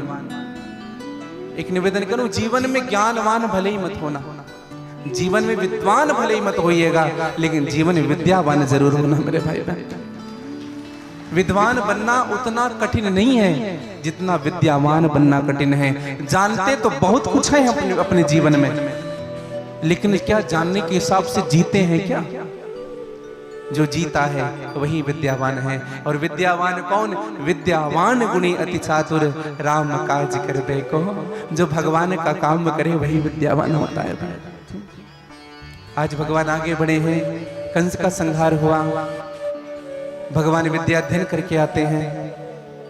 और आज भगवान चुप चुप रहते हैं ब्रजमंडल में। बड़ा बुरा लगता था माँ को, जब बच्चे चुप रहने लगे ना तो माता पिता को भी बड़ा दुख होता है। तो माँ ने उद्धव जी से कहा, उद्धव एक बार कृष्ण से पूछना किस चीज का दुख है उनको, किस चीज की तकलीफ है, क्या कमी हो रही है यहाँ। उद्धव जी ने पूछा, प्रभु किस चीज की कमी है आपको? हाँ, उद्धव जी ने कहा भगवान से, प्रभु ने कहा कि उद्धव भैया बस एक छोटा सा ही दुख है जो मुझे अंदर से जला रही है। बोले क्या? उद्धव मैं सब भूल जाता हूँ लेकिन मैं ब्रज को नहीं भूल पा रहा हूँ। तो उद्धव जब हम स्नान करके आते थे ना तो हमारी मैया हमारे लिए माखन दूध सजा करके रखती थी, खूब लाड लड़ाती थी, खूब प्रेम करती थी। हम बच्चों के साथ गिल्ली डंडा खेलने जाते थे, उद्धव यहाँ कुछ नहीं मिलता। ब्रज को भी भगवान नहीं भूल पाते हैं भैया। क्यों नहीं भूल पाते बताओ? कि ब्रज के लोग भगवान से प्रेम करते थे, और भगवान सबको भूल जाएंगे लेकिन किसी भक्त के प्रेम को कभी नहीं भूल पाते भगवान। अगर हमने प्रेम अगर किया है ना भगवान से, कभी नहीं। सच्चा प्रेम अगर आपका है तो आप कभी भगवान से दूर नहीं हो गए, कभी नहीं। स्वामी तुकाराम जी थे महाराष्ट्र के संत, पुंडरीनाथ भगवान का दर्शन करने जब गए तो लाइन में खड़े हुए थे और अपनी चप्पल बाहर निकाले थे। तो लाइन में खड़े थे लेकिन ध्यान बार बार चप्पल पे जाता था। मैं चप्पल बाहर उतार करके आ गया हूं और लाइन में खड़ा, कोई चप्पल ले जाए तो। हाँ, फिर थोड़े आगे बढ़े, बार बार चप्पल याद आता था।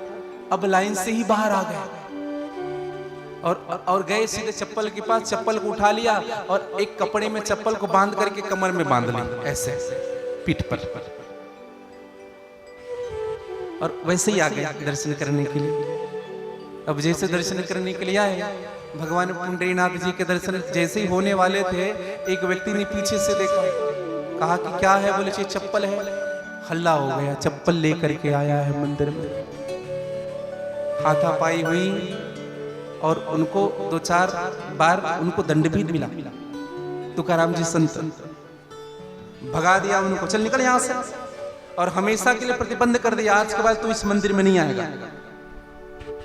रोने लगा बैठ करके, भगवान से कहता था प्रभु मेरा वो इंटेंशन नहीं था कि मैं चप्पल लेकर के जाऊं, बस मेरी एक ही इच्छा थी प्रभु, जब मैं आपको देखूं तो मेरे मन में मेरा चप्पल ना आए,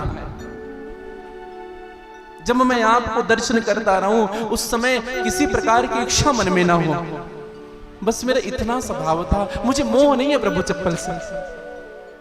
रोने लगा और उस दिन से निर्णय ले लिया, आज के बाद चप्पल नहीं पहनूंगा, जो मुझे भगवान से दूर करे उस वस्तु का ही मैं त्याग कर देता हूं। और जब रोने लगे तो लाखों श्रद्धालु सामने खड़े हुए थे, और पुंडरीनाथ भगवान जी का जो मंदिर था, केवल मंदिर जो मुख्य गर्भगृह था, वह गर्भगृह सीधे नहीं, वह गर्भगृह ही घूम गया जो पुंडरीनाथ जी जिधर बैठे थे, तुकाराम जी जिधर बैठे थे।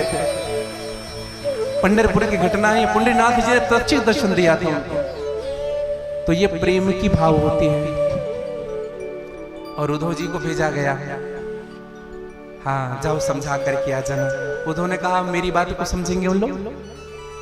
अरे जो पढ़ा लिखा आदमी हूं उनको समझाओ माधव, तो समझ आता है, ये गमार गोपियां गोबर कंडा उठाने वाली, ये क्या मेरी बात समझेंगे? भगवान ने कहा एक बार आ तो जा। उद्धव गया था समझाने, और उद्धव खुद समझ करके आ गया। उद्धव ज्ञानी तो बहुत था, लेकिन प्रेम नहीं था उद्धव के जीवन में। हाँ, खूब समझाया, लेकिन आज गोपियों ने कहा कि उद्धव किस कृष्ण की चर्चा कर रहे हो, किस कृष्ण की बात कर रहे हो?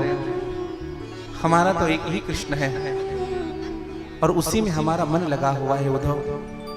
हमारे पास 10-20 मन नहीं है उद्धव, कि हम यहाँ लगाते फिरे, वहां लगाते फिरे, वहां लगाते फिरे, वहां लगाते फिरे। हमारे तो पास एक ही मन है जो कृष्ण में लग चुका है। उद्धव मन न भय 10-20।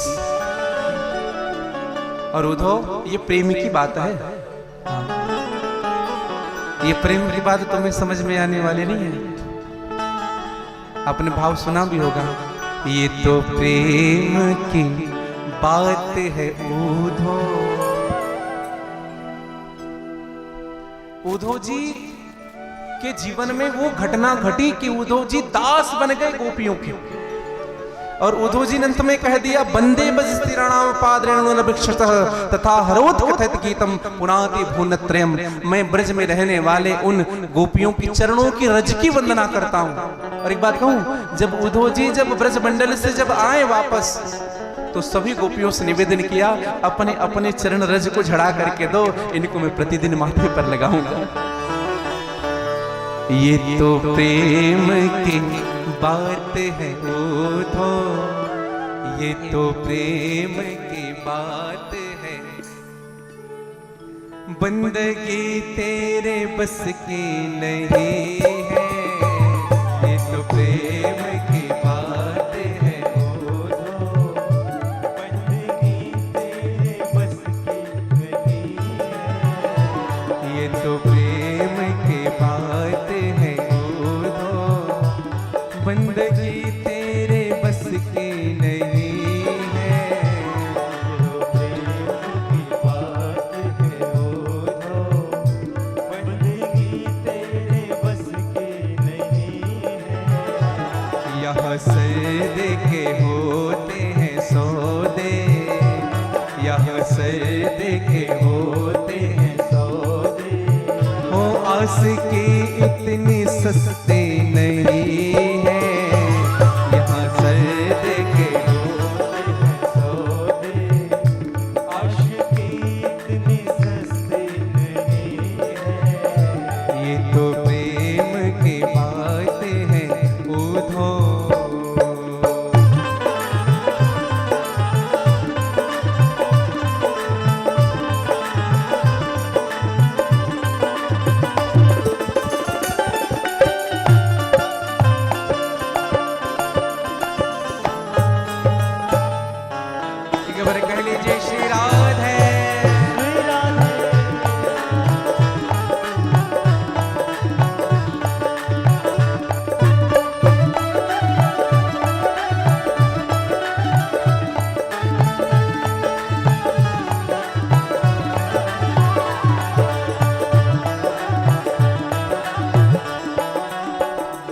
प्रेम वालों ने कब वक्त पूछा, उनकी पूजा में सुन ले है वो धो। प्रेम वालों ने कब वक्त पूछा, उनकी पूजा में सुन ले है वो धो। कल एक व्यक्ति ने हमसे बात कही थी कि महाराज जी हम तो आए थे 5 बजे चले जाएंगे सोच करके, लेकिन कब 6 बजा पता ही नहीं चला। प्रेमी वक्त नहीं देखता है, जो दीवाने होते हैं ना वो वक्त नहीं देखते हैं, उनको घर की चिंता कम रहती है। आपने भाव सुना भी होगा, दीवाने हैं दीवानों को ना घर चाहिए, दीवाने हैं दीवानों को ना घर चाहिए। ओ दीवाने हैं दीवानों को ना घर चाहिए, दीवाने हैं दीवानों को ना घर चाहिए। ओ मोहब्बत भरे एक नजर चाहिए, नजर चाहिए। दीवाने हैं दीवानों को ना घर चाहिए, नजर चाहिए। मोहब्बत भरी नजर चाहिए, नजर। गा लीजिएगा बड़े भाव से। दीवाने हैं दीवानों को ना घर चाहिए, दीवाने हैं दीवानों को ना घर चाहिए। मोहब्बत भरी एक नजर चाहिए, नजर चाहिए। मोहब्बत भरी एक नजर चाहिए, नजर चाहिए। एक निवेदन करो, ये प्रेम की बात है और प्रेम में समय नहीं होता।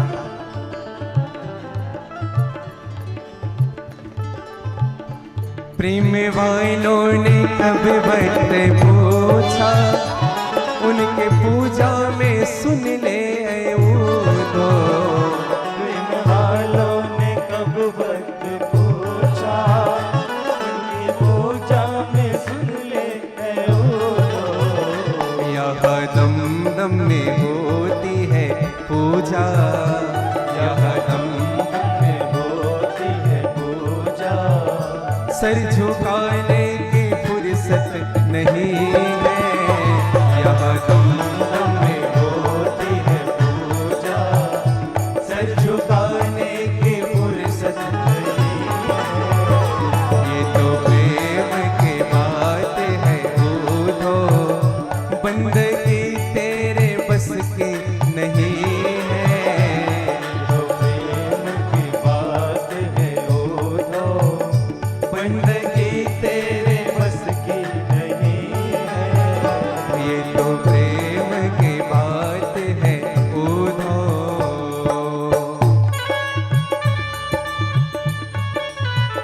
तबले का चाट देना बेटे।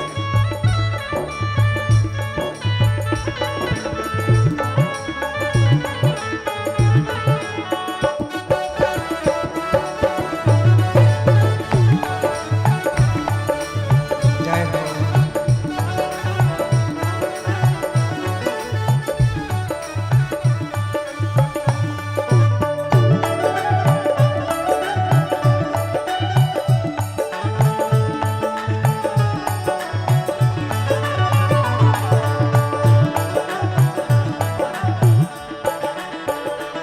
जो असल में हो मस्ती में डूबे, उन्हें क्या परवाह जिंदगी की।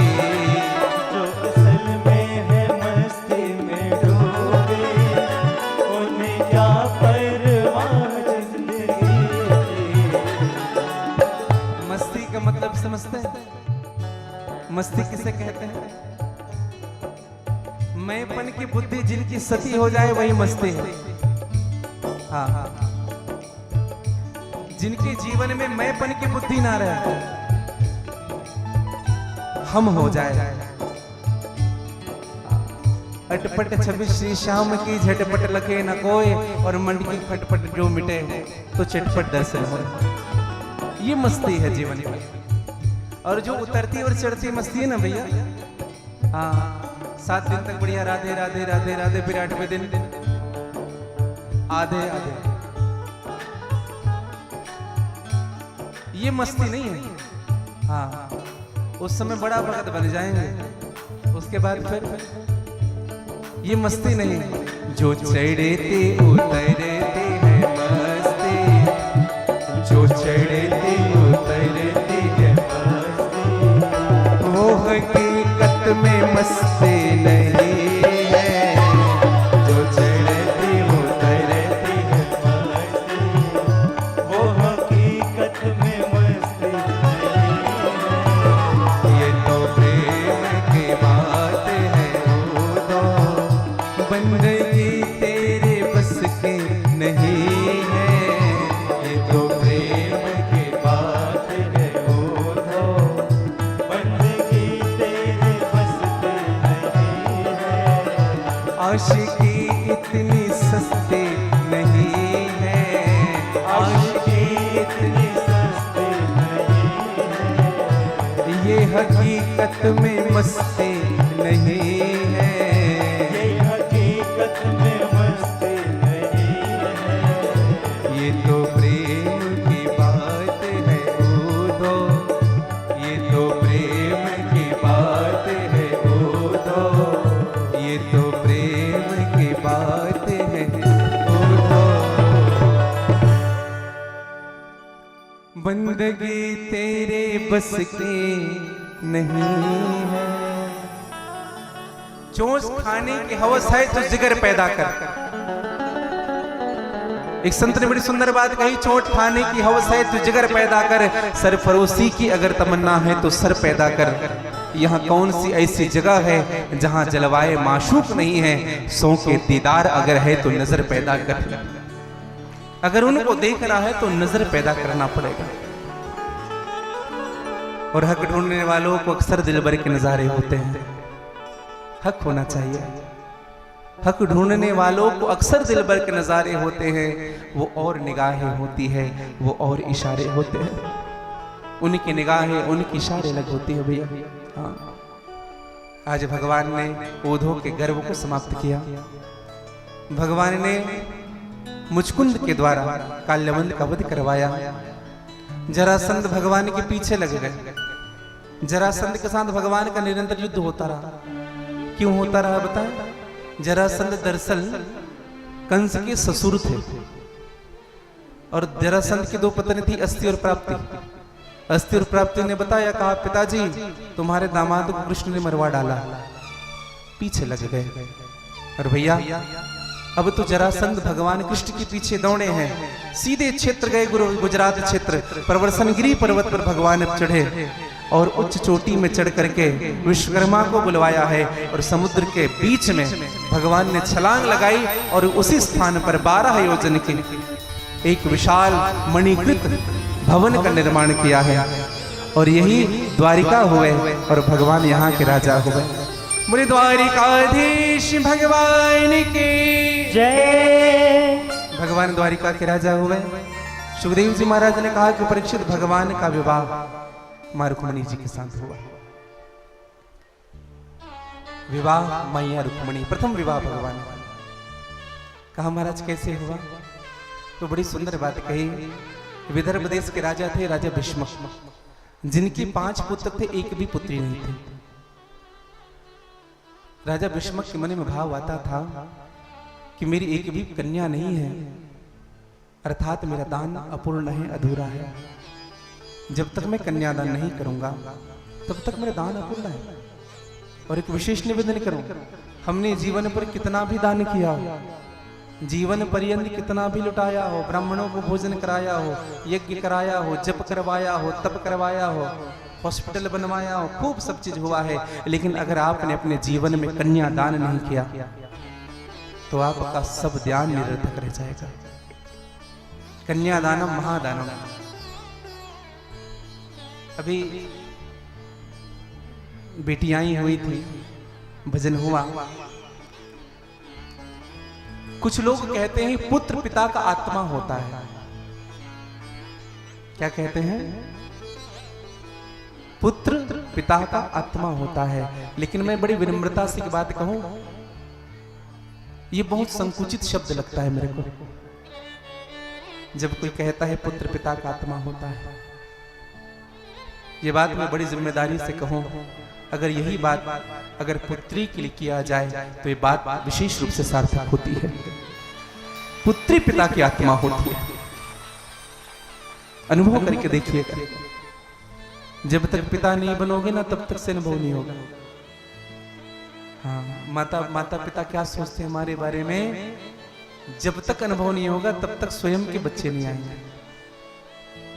हाँ, और आज राजा भीष्मक ने खूब तप किया और कमल के पुष्प में मेरी मां रुक्मणी को राजा भीष्मक ने सरोवर से प्राप्त किया है।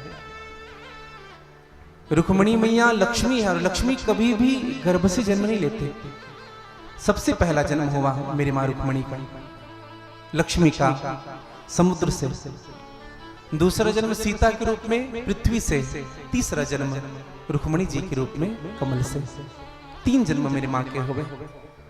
रुक्मणी मैया जब बड़ी हुई तो उनके विवाह की चर्चा होने लगे, तो विवाह करवाया गया है किनके साथ? बड़े जो पुत्र थे ना, उन्होंने स्पष्ट कह दिया था, पिताजी हमने ढूंढ लिया, कैसा लड़का है, खूब पैसे वाला है, हाँ, नाम है शिशुपाल, जिनके साथ हम अपनी बहन का विवाह करेंगे। चंदेरी का राजा है पिताजी, कौन नहीं जानता उनको, दमघोष का पुत्र है, चारों ओर डंका बज रहा है उनका। पिताजी मौन थे। कहा बेटा संपत्तिवान से कराना सही रहेगा बेटी का विवाह की सम्मतिवान से? एक बात कहें, सभी पेरेंट्स से मेरी प्रार्थना है, जितने भी माता पिता हैं, ये जो निर्णय होता है ना बेटी की शादी का, सबसे महत्वपूर्ण निर्णय होता है जीवन का, सबसे महत्वपूर्ण। आप अपनी बेटी को जीवन भर खुशियां भी दे सकते हो या बेटी को जीवन भर उस अंधकार में भी ढकेल सकते हो। बहुत विनम्रता से बात कहूं, केवल उनके धन को देख करके अपनी बेटी की शादी मत करिएगा। केवल धन को ही देख करके या उनके घर को देख करके। पिताजी है सर्विस में, खूब कमाते हैं पिताजी, पिताजी कमाते हैं, वो कितना कमाता है, पिताजी का नाम है, उनका कितना नाम है। प्रार्थना करूं आप सबसे, जीवन का सबसे बड़ा निर्णय है। और एक निवेदन में मेरी सभी बहनों से भी करूं जिनके विवाह नहीं हुए, माता पिता का निर्णय गलत नहीं होता बहनें, गलत नहीं होता। हम लोग कभी कभी ना माता पिता से विरोध करते हैं, हाँ, थोड़ी बहुत पढ़े लिख लेते हैं, 2, 4, 10, 20, 25, 50 हजार महीने का कमाने लग जाते हैं, फिर हम अपने आप को सेल्फ डिपेंडेंट मान लेते हैं। सुनते नहीं है किसी की, माँ बाप की नहीं सुनते हैं, अपनी मर्जी से शादी कर लेते हैं। एक निवेदन करूं आप सबसे, मेरी उन सभी बहनों से, माँ बाप कभी अपने बच्चों के बारे में बुरा नहीं सोचते, और हम ये जो विवाह करते हैं घर के वालों के विरोध में जाकर के, मैं ये नहीं कहता, अपने माता पिता से बात करिए बैठ करके आप, हाँ, उनसे कहिए पिताजी ऐसा है ऐसा है ऐसा है, पिताजी ने आज्ञा दिया। देखो अंतोगत्वा माता पिता आपके पीछे ही आएंगे, आप देखेंगे कई विवाह कर लेते हैं, अंत में माता पिता पुत्री को नहीं छोड़ते, कभी नहीं छोड़ते, कैसा भी अपराध हुआ। लेकिन सभी बहनों से मेरी प्रार्थना है, पति अगर 10,000 कम कमाता है तो चलेगा, घर अगर ठीक नहीं है, गुजारा हो जाएगा आपका, चलेगा। अपने जीवन में भाव रखिएगा, उतना सुंदर नहीं है, चलेगा, लेकिन वह कुसंगी ना हो, इस बात का जरूर ध्यान रखें। चित्र भले अच्छा ना हो लेकिन चरित्र अच्छा रहे। और हम माँ बाप को जो छोड़ करके दूसरे धर्म में जो अपने आप को जो समर्पित कर देते हैं, उनके लिए भी मैं निवेदन करूं, आप सभी बहनों से किसी भी परिस्थिति में अपने सनातन धर्म से दूर मत होइएगा, कभी अपने हिंदू धर्म से कभी दूर मत होइएगा, अपने धर्म में ही विवाह करिएगा। कम से कम अपने पिता को कन्यादान का अवसर जरूर देना।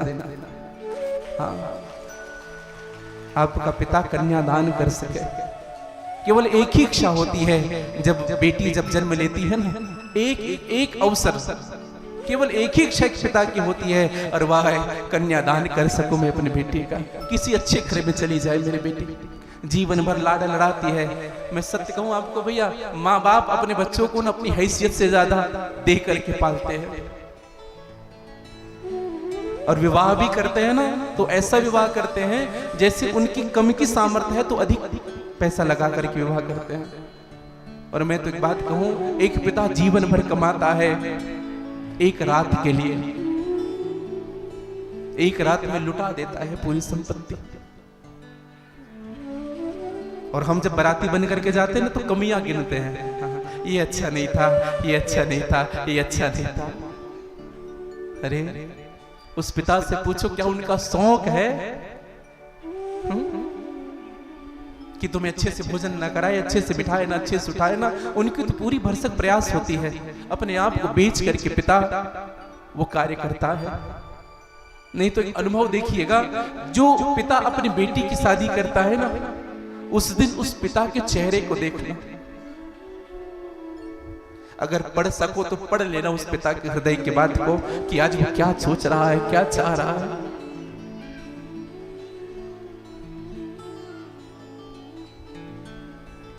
और मैं तो, मेरी प्रार्थना है आप सभी सनातनियों से, ये जो दहेज की कुप्रथा है ना, बंद कर दीजिएगा इनको।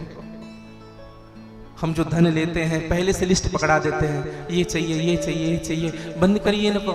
कोई पिता अपने जिगर का टुकड़ा तुम्हें सौंप रहे हैं, इनसे बड़ी बात क्या हो सकती है। अगर लड़की के पिता लड़के वालों को अपनी बेटी देना बंद कर दे तो वहीं उनका वंश समाप्त हो जाएगा, वंश रुक जाएगा उनका। एहसान मानिए उन पिताओं का कि अपनी लड़की आपके वंश को चलाने के लिए दे रहे हैं। प्रार्थना करो, मां रुक्मणी का विवाह शिशुपाल के साथ जबरदस्ती कराना चाहते हैं, लेकिन रुक्मणी की भाभी ने ब्राह्मण सुदेव नाम के ब्राह्मण को भेजा और भगवान श्री कृष्ण को आज बुलवाया गया। सुदेव नाम के ब्राह्मण ने पत्र दिया भगवान कृष्ण को, 7 श्लोकों में पत्र लिखा हुआ था। मैया रुक्मणी ने प्रथम श्लोक लिखा था, श्रुत्वा गुणान भुवन सुंदरम सुंदरतामते। प्रभु जब से मैंने आपके बारे में सुना है तब से आपसे मुझे प्रेम हो गया है। मैंने पहले ही बात कही, चरित्र से प्रेम करोगे तो सदैव बना रहेगा, अगर चित्र से प्रेम करोगे तो जल्दी निकट जाएगा। हम केवल चमड़ी से प्रेम करते हैं, अच्छा दिखे बस।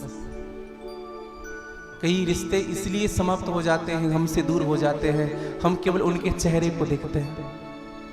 एक बात कहूं आपको, दयारे गौर में कभी ये यकीन नहीं होता, जड़े कटी हो तो पौधा हरा नहीं होता। चेहरे हैं बनावट के, हर आदमी के इस जहां में कोई भी शक्ल से अच्छा बुरा नहीं होता।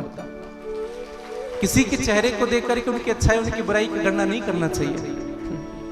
हाँ, कभी कभी बहुत मुस्कुराने वाला व्यक्ति कपट होता है उनके हृदय में। सीधा साधा व्यक्ति को हम तो कुछ दिखते ही नहीं। प्रार्थना करो मेरे भाई बहन। आज सुदेव नाम के ब्राह्मण ने कहा, मां रुक्मणी का पत्र दिया, भगवान ने पत्र पढ़ा। पत्र में लिखा था, प्रभु जब से आपके गुणों को सुना है आपसे प्रेम हो गया है। प्रभु मैं आपके लिए बैठी हूं, जो वस्तु शेर को मिलनी चाहिए वह वस्तु सियार ना ले जाए, इस बात का आप ध्यान रखेंगे। और आज पत्र पढ़ने के बाद भगवान ने एक क्षण भी विलंब नहीं किया। और देखो आप और हम ही रुक्मणी हैं। रुक्मणी ने भी भगवान को नहीं देखा था लेकिन उनसे प्रेम करती थी। अच्छा, आप में से किसने भगवान को देखा है? देखे हैं फिर भी प्रेम कर रहे हैं ना, अर्थात हम ही रुक्मणी हैं। हाँ, आज भगवान रथारूढ़ हो करके प्रभु निकलने लगे। सुदेव नाम के ब्राह्मण को पीछे बिठाया, भगवान आगे बढ़ते हैं। जैसे ही मुख्य द्वार से आगे बढ़ने के लिए सुदेव नाम का ब्राह्मण गए, सामने से बलराम जी आ गए। भगवान कृष्ण को देख करके मुस्कुराया, कन्हैया कहाँ जा रहे हो? भगवान ने सिर झुका लिया। बलराम जी ने कहा, कहाँ जा रहे हो? अब थोड़ी ना कहे कि शादी करने जा रहे हैं। वह भी मर्यादा थी उस समय की। बड़े भाइयों का सम्मान कैसे करते थे ये कृष्ण बताता है। हाँ, द्वारिका के राजा हैं कृष्ण, लेकिन अपनी शादी के बाद भाई से नहीं करते हैं। सुदेव नाम के ब्राह्मण ने कहा विवाह करने जा रहे हैं। हाँ। लेकिन आजकल बताएं, आजकल जब शादी होती है पिताजी से कहेंगे, पिताजी हम 6 फुट के हैं, 5.5 फुट देख लेना, उससे कम नहीं होना चाहिए। पहले से निर्णय देंगे उनको। हाँ, पहले से। और योग्यता भी ऐसी, योग्यता कुछ नहीं लेकिन चाहिए सब। ऐसा होता है कई बार, योग्यता कुछ भी नहीं लेकिन सब चाहिए। हाँ, एक जगह लड़की देखने के लिए गए, हम आपको बताएं। तो जब लड़की देखने गए तो सबने उनसे प्रश्न किया लड़की से, तो लड़के ने भी अंत में प्रश्न किया, भोजन बनाना आता है? सब बाहर बैठ गए, लड़का और लड़की अकेले। लड़के ने कहा भोजन बनाना आता है? लड़की ने सिर हिलाया। लड़के ने कहा फिर आपको गाना गाना भी आता होगा? लड़की ने सिर हिलाया। हाँ। लड़के ने कहा फिर आपको नाचना भी आता होगा? अब सब सीखे रहते, कॉलेजेस में स्कूल में सब सिखाया जाता है। तो कहा कि हाँ आता है। लड़के ने कहा अच्छा ठीक है हम बताएंगे, सूचना देंगे। कैसे सूचना देंगे? फोन से। और फोन से सूचना देने वाले 1 नंबर के झूठे होते हैं। लड़की ने कहा आपके साथ हमें जिंदगी गुजारनी है, आप भी थोड़ा बैठ जाओ। लड़के ने कहा हमसे भी प्रश्न किया जाएगा। लड़की ने कहा ज्यादा प्रश्न नहीं करूंगी, एक ही करूंगी, क्या आपको तबला बजाना आता है? आप तबला बजा लेते हैं? लड़के ने कहा हमें तो तबला बजाना नहीं आता। लड़की ने कहा एक काम करो, आप हमें कैंसिल मत करो, हम आपको कैंसिल करते हैं। जब हम नाचेंगे गाएंगे तो तबला तेरा बाप बजाएगा। मतलब पूरी योग्यता का ठेका लड़की लेकर के रखे, लड़कों का कोई योग्यता नहीं होना चाहिए, समझिएगा। आज बताया सुदेव नाम के ब्राह्मण ने रुक्मणी जी का स्वयंवर में जा रहे हैं। बलराम जी ने कहा कि हाँ हाँ मेरा भाई है, जरूर जाना चाहिए। और बलराम जी स्वयं सेना को लेकर के चले हैं, क्योंकि उस सभा में जरासंध, उस सभा में शिशुपाल, उस सभा में दंतवक्र जैसे दुष्ट भी आए जो मेरे भाई से द्रोह रखते हैं। एक बात कहूं भैया, भाई और भाई का संबंध भी ऐसा होना चाहिए जीवन में। रावण के हारने का कारण केवल एक ही था कि विभीषण उनके पास नहीं था, और राम के जीतने का कारण यही था कि लक्ष्मण उनके साथ खड़ा था। अगर भाई और भाई एक साथ खड़े हो तो किसी भी की ताकत नहीं है जो आपके परिवार को, आपके घर को अलग कर सके। हाँ, एक साथ रहिएगा। हाँ, ऐसे कितने परिवार हैं यहाँ जो यहाँ उपस्थित हैं, जो 2 भाई हैं, 3 भाई हैं, 4 भाई हैं, और एक ही हंडी में भोजन बनता है।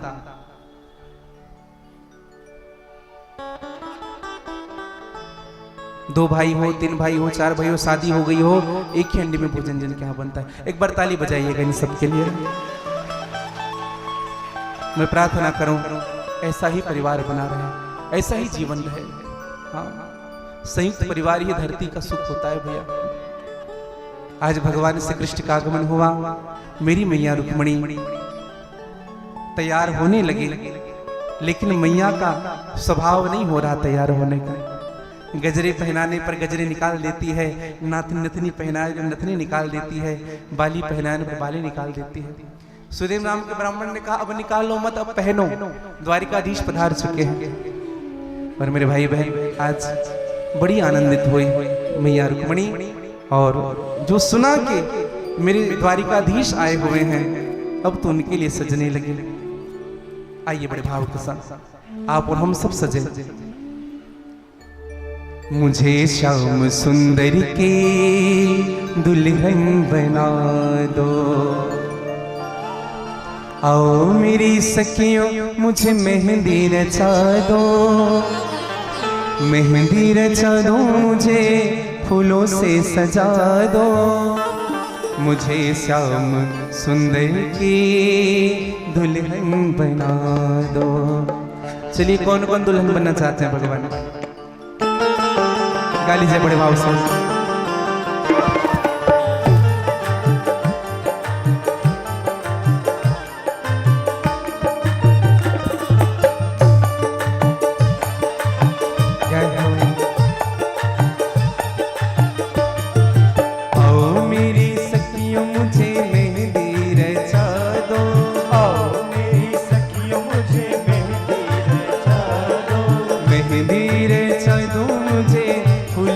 सजा दो, सजा दो मुझे फूलों से सजा दो, मुझे श्याम सुंदर की दुल्हन बना दो, मुझे श्याम सुंदर की दुल्हन बना दो, मुझे श्याम सुंदर की दुल्हन बना दो, मुझे श्याम सुंदर की दुल्हन। गा लीजिए बड़े भाव से।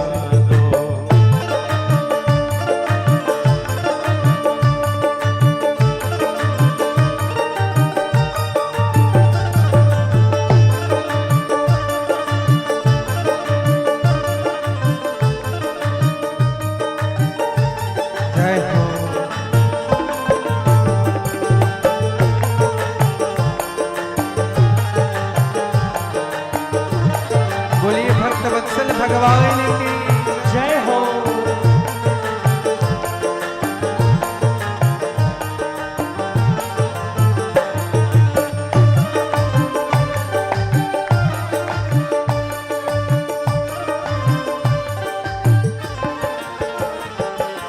ऐसी पहनु चूड़ी जो कब हो न टूटे, पहनो चूड़ी जो कब हो न टूटे, ऐसा बरो दूल्हा जो कब हो न रूठे, सवरो दूल्हा जो कब हो न रूठे, ऐसी पहनु चूड़ी जो कब हो न टूटे, ऐसे पहनो चूड़ी जो कब हो न टूटे, ऐसा बरो दूल्हा जो कब हो न रूठे, ऐसा वरो दूल्हा जो कब हो न रूठे, अटली सुहाग की बिंदिया लगा दो, अटल सुहाग की बिंदिया लगा दो, अटली सुहाग की बिंदिया लगा दो।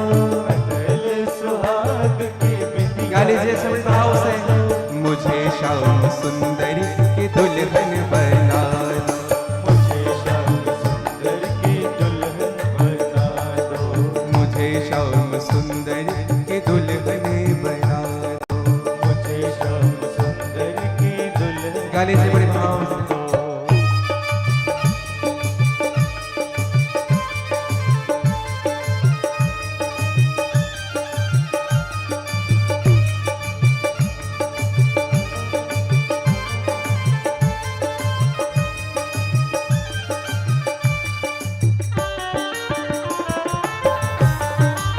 जय हो।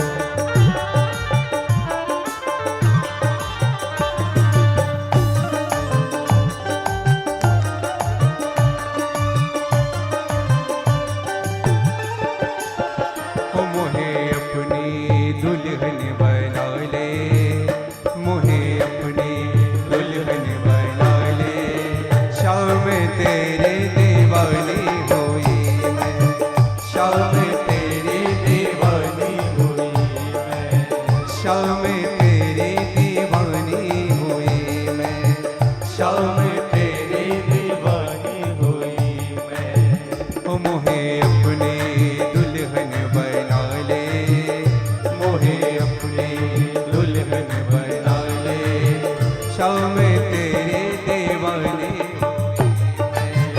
शाम तेरी दीवानी हुई मैं, शाम तेरे दीवानी हुई मैं, शाम तेरे दीवानी। गा लीजिएगा थोड़ी आनंद और मस्ती के साथ। जय हो, जय हो।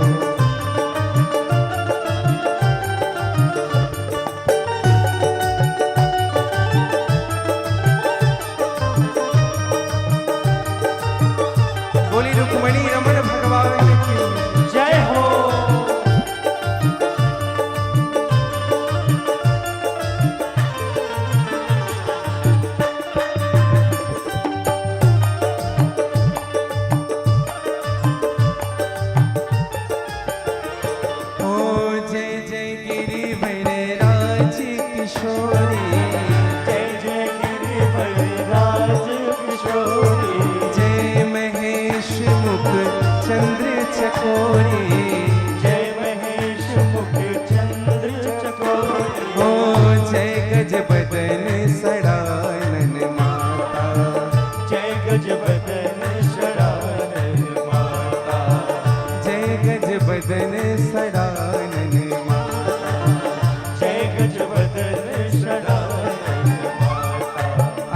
रुक्मणी आई है गौरी पूजन के लिए और प्रार्थना किया, कहा कि मैया आप तो सब जानती हैं मोर मनोरथ जा होनी के बस हो सदा पुर उर सभी के। आप मेरी मनोरथ जानती हैं मैया, मुझे वही वर चाहिए जो मेरे मन में है। और उसी समय खसीमाल मूर्ति मुस्काने, मेरी माँ की माला टूट करके नीचे गिरी। आज ऐसा लगा कि मानो मैया रुक्मणी ने जो फाइल दी थी उसमें साइन हो गई हो। यही तुम्हारे दूल्हा सरकार होंगे। और मैया देखो एक बात कहें आपको, एक फूल भी अगर टूट करके नीचे गिरे ना भगवान के सामने, उनको तुरंत उठा लेना चाहिए, ये उनकी कृपा प्रसादी होती है। आज मैया ने प्रार्थना की और कहा कि मैया मुझे वही वर चाहिए, और मेरी मैया ने आशीर्वाद दे दिया। मन जाहि राचे मिलई सोवर सहज सुंदर सांवरो, करुणा निधान सुजान शील स्नेह जानत रावरो। तुम्हें वही पते मिलेंगे। अब आरती चल ही रही थी, आरती चल रही है और भगवान उसी गौरी माँ के मंदिर में है। 20,000 सैनिक खड़े हुए, उसी के मध्य में भगवान श्री कृष्ण सभी सैनिकों के मध्य से भगवान प्रवेश करते आ रहे हैं। भगवान श्री कृष्ण के स्वरूप को देख करके जितने भी सैनिक थे सब मंत्र मुग्ध हो रहे हैं। कोई रोक नहीं रहा है, कोई भगवान की बंसी देख रहे हैं, कोई भगवान के पीताम्बरी देख रहे हैं, कोई भगवान के मोर मुकुट को देख करके बड़े गदगद हो रहे हैं। भगवान का स्वरूप ऐसा है। भगवान आए हैं दौड़ते हुए, मेरी माँ रुक्मणी को देखा, माँ रुक्मणी का हाथ पकड़ा और भगवान कहे कि चलो हमारे साथ। और मैया रुक्मणी भी पीछे पीछे गई है। भगवान मैया रुक्मणी को लेकर के गए, रथ पर बिठाया है। भगवान ने शंख फूंक दिया और रुक्मणी उस घोड़े के लगाम को लेकर के दौड़ने लगे। बोले रुक्मणी रमण भगवान की जय। आगे बढ़ने लगा। किसी ने रुक्मी को बताया, कहा कि तुम्हारी बहन का हरण हो गया है। तो उनके पिताजी भी साथ आए और सबने देखा कि हरण करने वाला कौन है। तो रुक्मी ने कहा देखो देखो पिताजी, ये हमारी बहन को ले जा रहा है। रुक्मी ने कहा तुम्हारे बहन को वो नहीं ले जा रहा, तुम्हारी बहन ले जा रही है। रथ का पहिया घोड़े को हाँकने वाली तुम्हारी बहन है। जब दोनों राजी हैं तो फिर कौन क्या कर सकता है। और समझाया, कहा कि तुम्हारी बहन प्रत्यक्ष लक्ष्मी की स्वरूपा है और ये प्रत्यक्ष परब्रह्म नारायण है, तुम्हें इनका विवाह करना चाहिए। और सुंदर वेदोक्त रीति से कुंडलपुर में विवाह हुआ है। आइए आप और हम सब इस विवाह का दर्शन करें, चित्र के माध्यम से, झांकी के माध्यम से। एक बार कहेंगे, बोले रुक्मणी रमण भगवान के जय,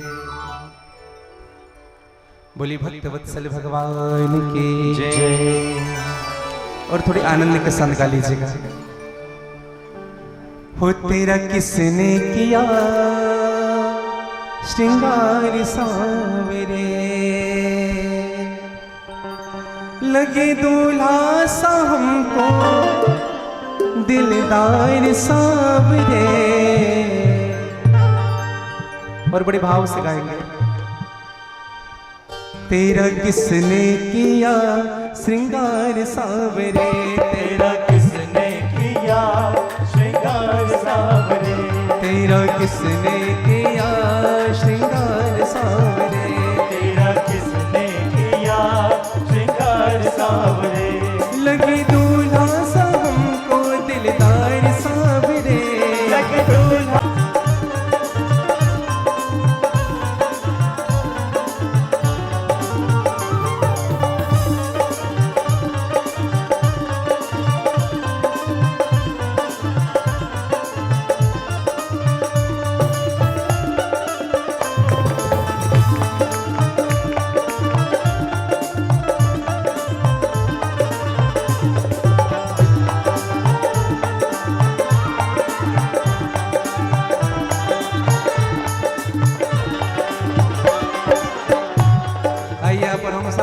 दर्शन करें मां रुक्मिणी के। जय हो। हरि ओम स्वस्ति न इंद्रो वृधस्रवाः स्वस्ति नः पूषा विश्ववेदाः स्वस्ति नस्तार्क्ष्यो अरिष्टनेमिः स्वस्ति नो बृहस्पतिर्दधातु। श्री रुक्मिणी जी ने द्वारकाधीश जी के गले में माला धारण कराई और द्वारकाधीश जी ने रुक्मिणी जी के गले में माला धारण कराई और हम सब ने बजाई ताली। जय हो। तेरा किसने किया श्रृंगार सांवरे, तेरा किसने किया श्रृंगार सांवरे। हो मस्तक पर मलिया गिर चंदन केसर तिलक लगाया, मस्तक पर मलिया गिर चंदन केसर तिलक लगाया। मोर मुकुट कानों में कुंडल इत्र खूब बरसाया, मोर मुकुट कानों में कुंडल इत्र बहुत बरसाया। हो महकता रहे ये दरबार सांवरे, महकता रहे ये दरबार सांवरे। हो महकता रहे ये दरबार सांवरे। महकता रहे गाने से बड़े भाव से। तेरा किसने किया श्रृंगार सांवरे, तेरा किसने किया श्रृंगार सांवरे। हो तेरा किसने किया श्रृंगार सांवरे। तेरा किसने किया श्रृंगार सांवरे। जय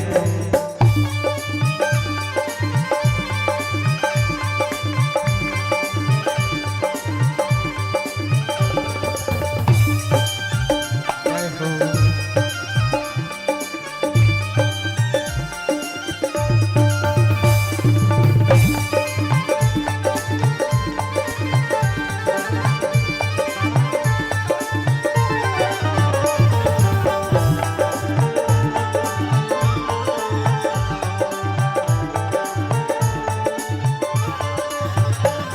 अरे बोल सांवरे बोल तुझे मैं कौन सा भजन सुनाऊं, बोल सांवरे बोल तुझे मैं कौन सा भजन सुनाऊं। कोई ऐसा राग बता दे तू नाचे मैं गाऊं, कोई ऐसा राग बता दे तू नाचे मैं गाऊं। मैं नचाता रहूं तुम्हें हर बार सांवरे, मैं चाहता रहूं हर बार सांवरे। हो नचाता रहूं मैं हर बार सांवरे। मैं चाहता रहूं मैं हर बार सांवरे। तो तेरा किसने किया श्रृंगार सांवरे, तेरा किसने किया श्रृंगार सांवरे। तेरा किसने किया श्रृंगार सांवरे, तेरा किसने किया श्रृंगार सांवरे। लगे दूल्हा सा हमको दिलदार सांवरे, लगे दूल्हा सा हमको दिलदार सांवरे। लगे दूल्हा सा हमको दिलदार सांवरे। लगे दूल्हा सा हमको दिलदार सांवरे।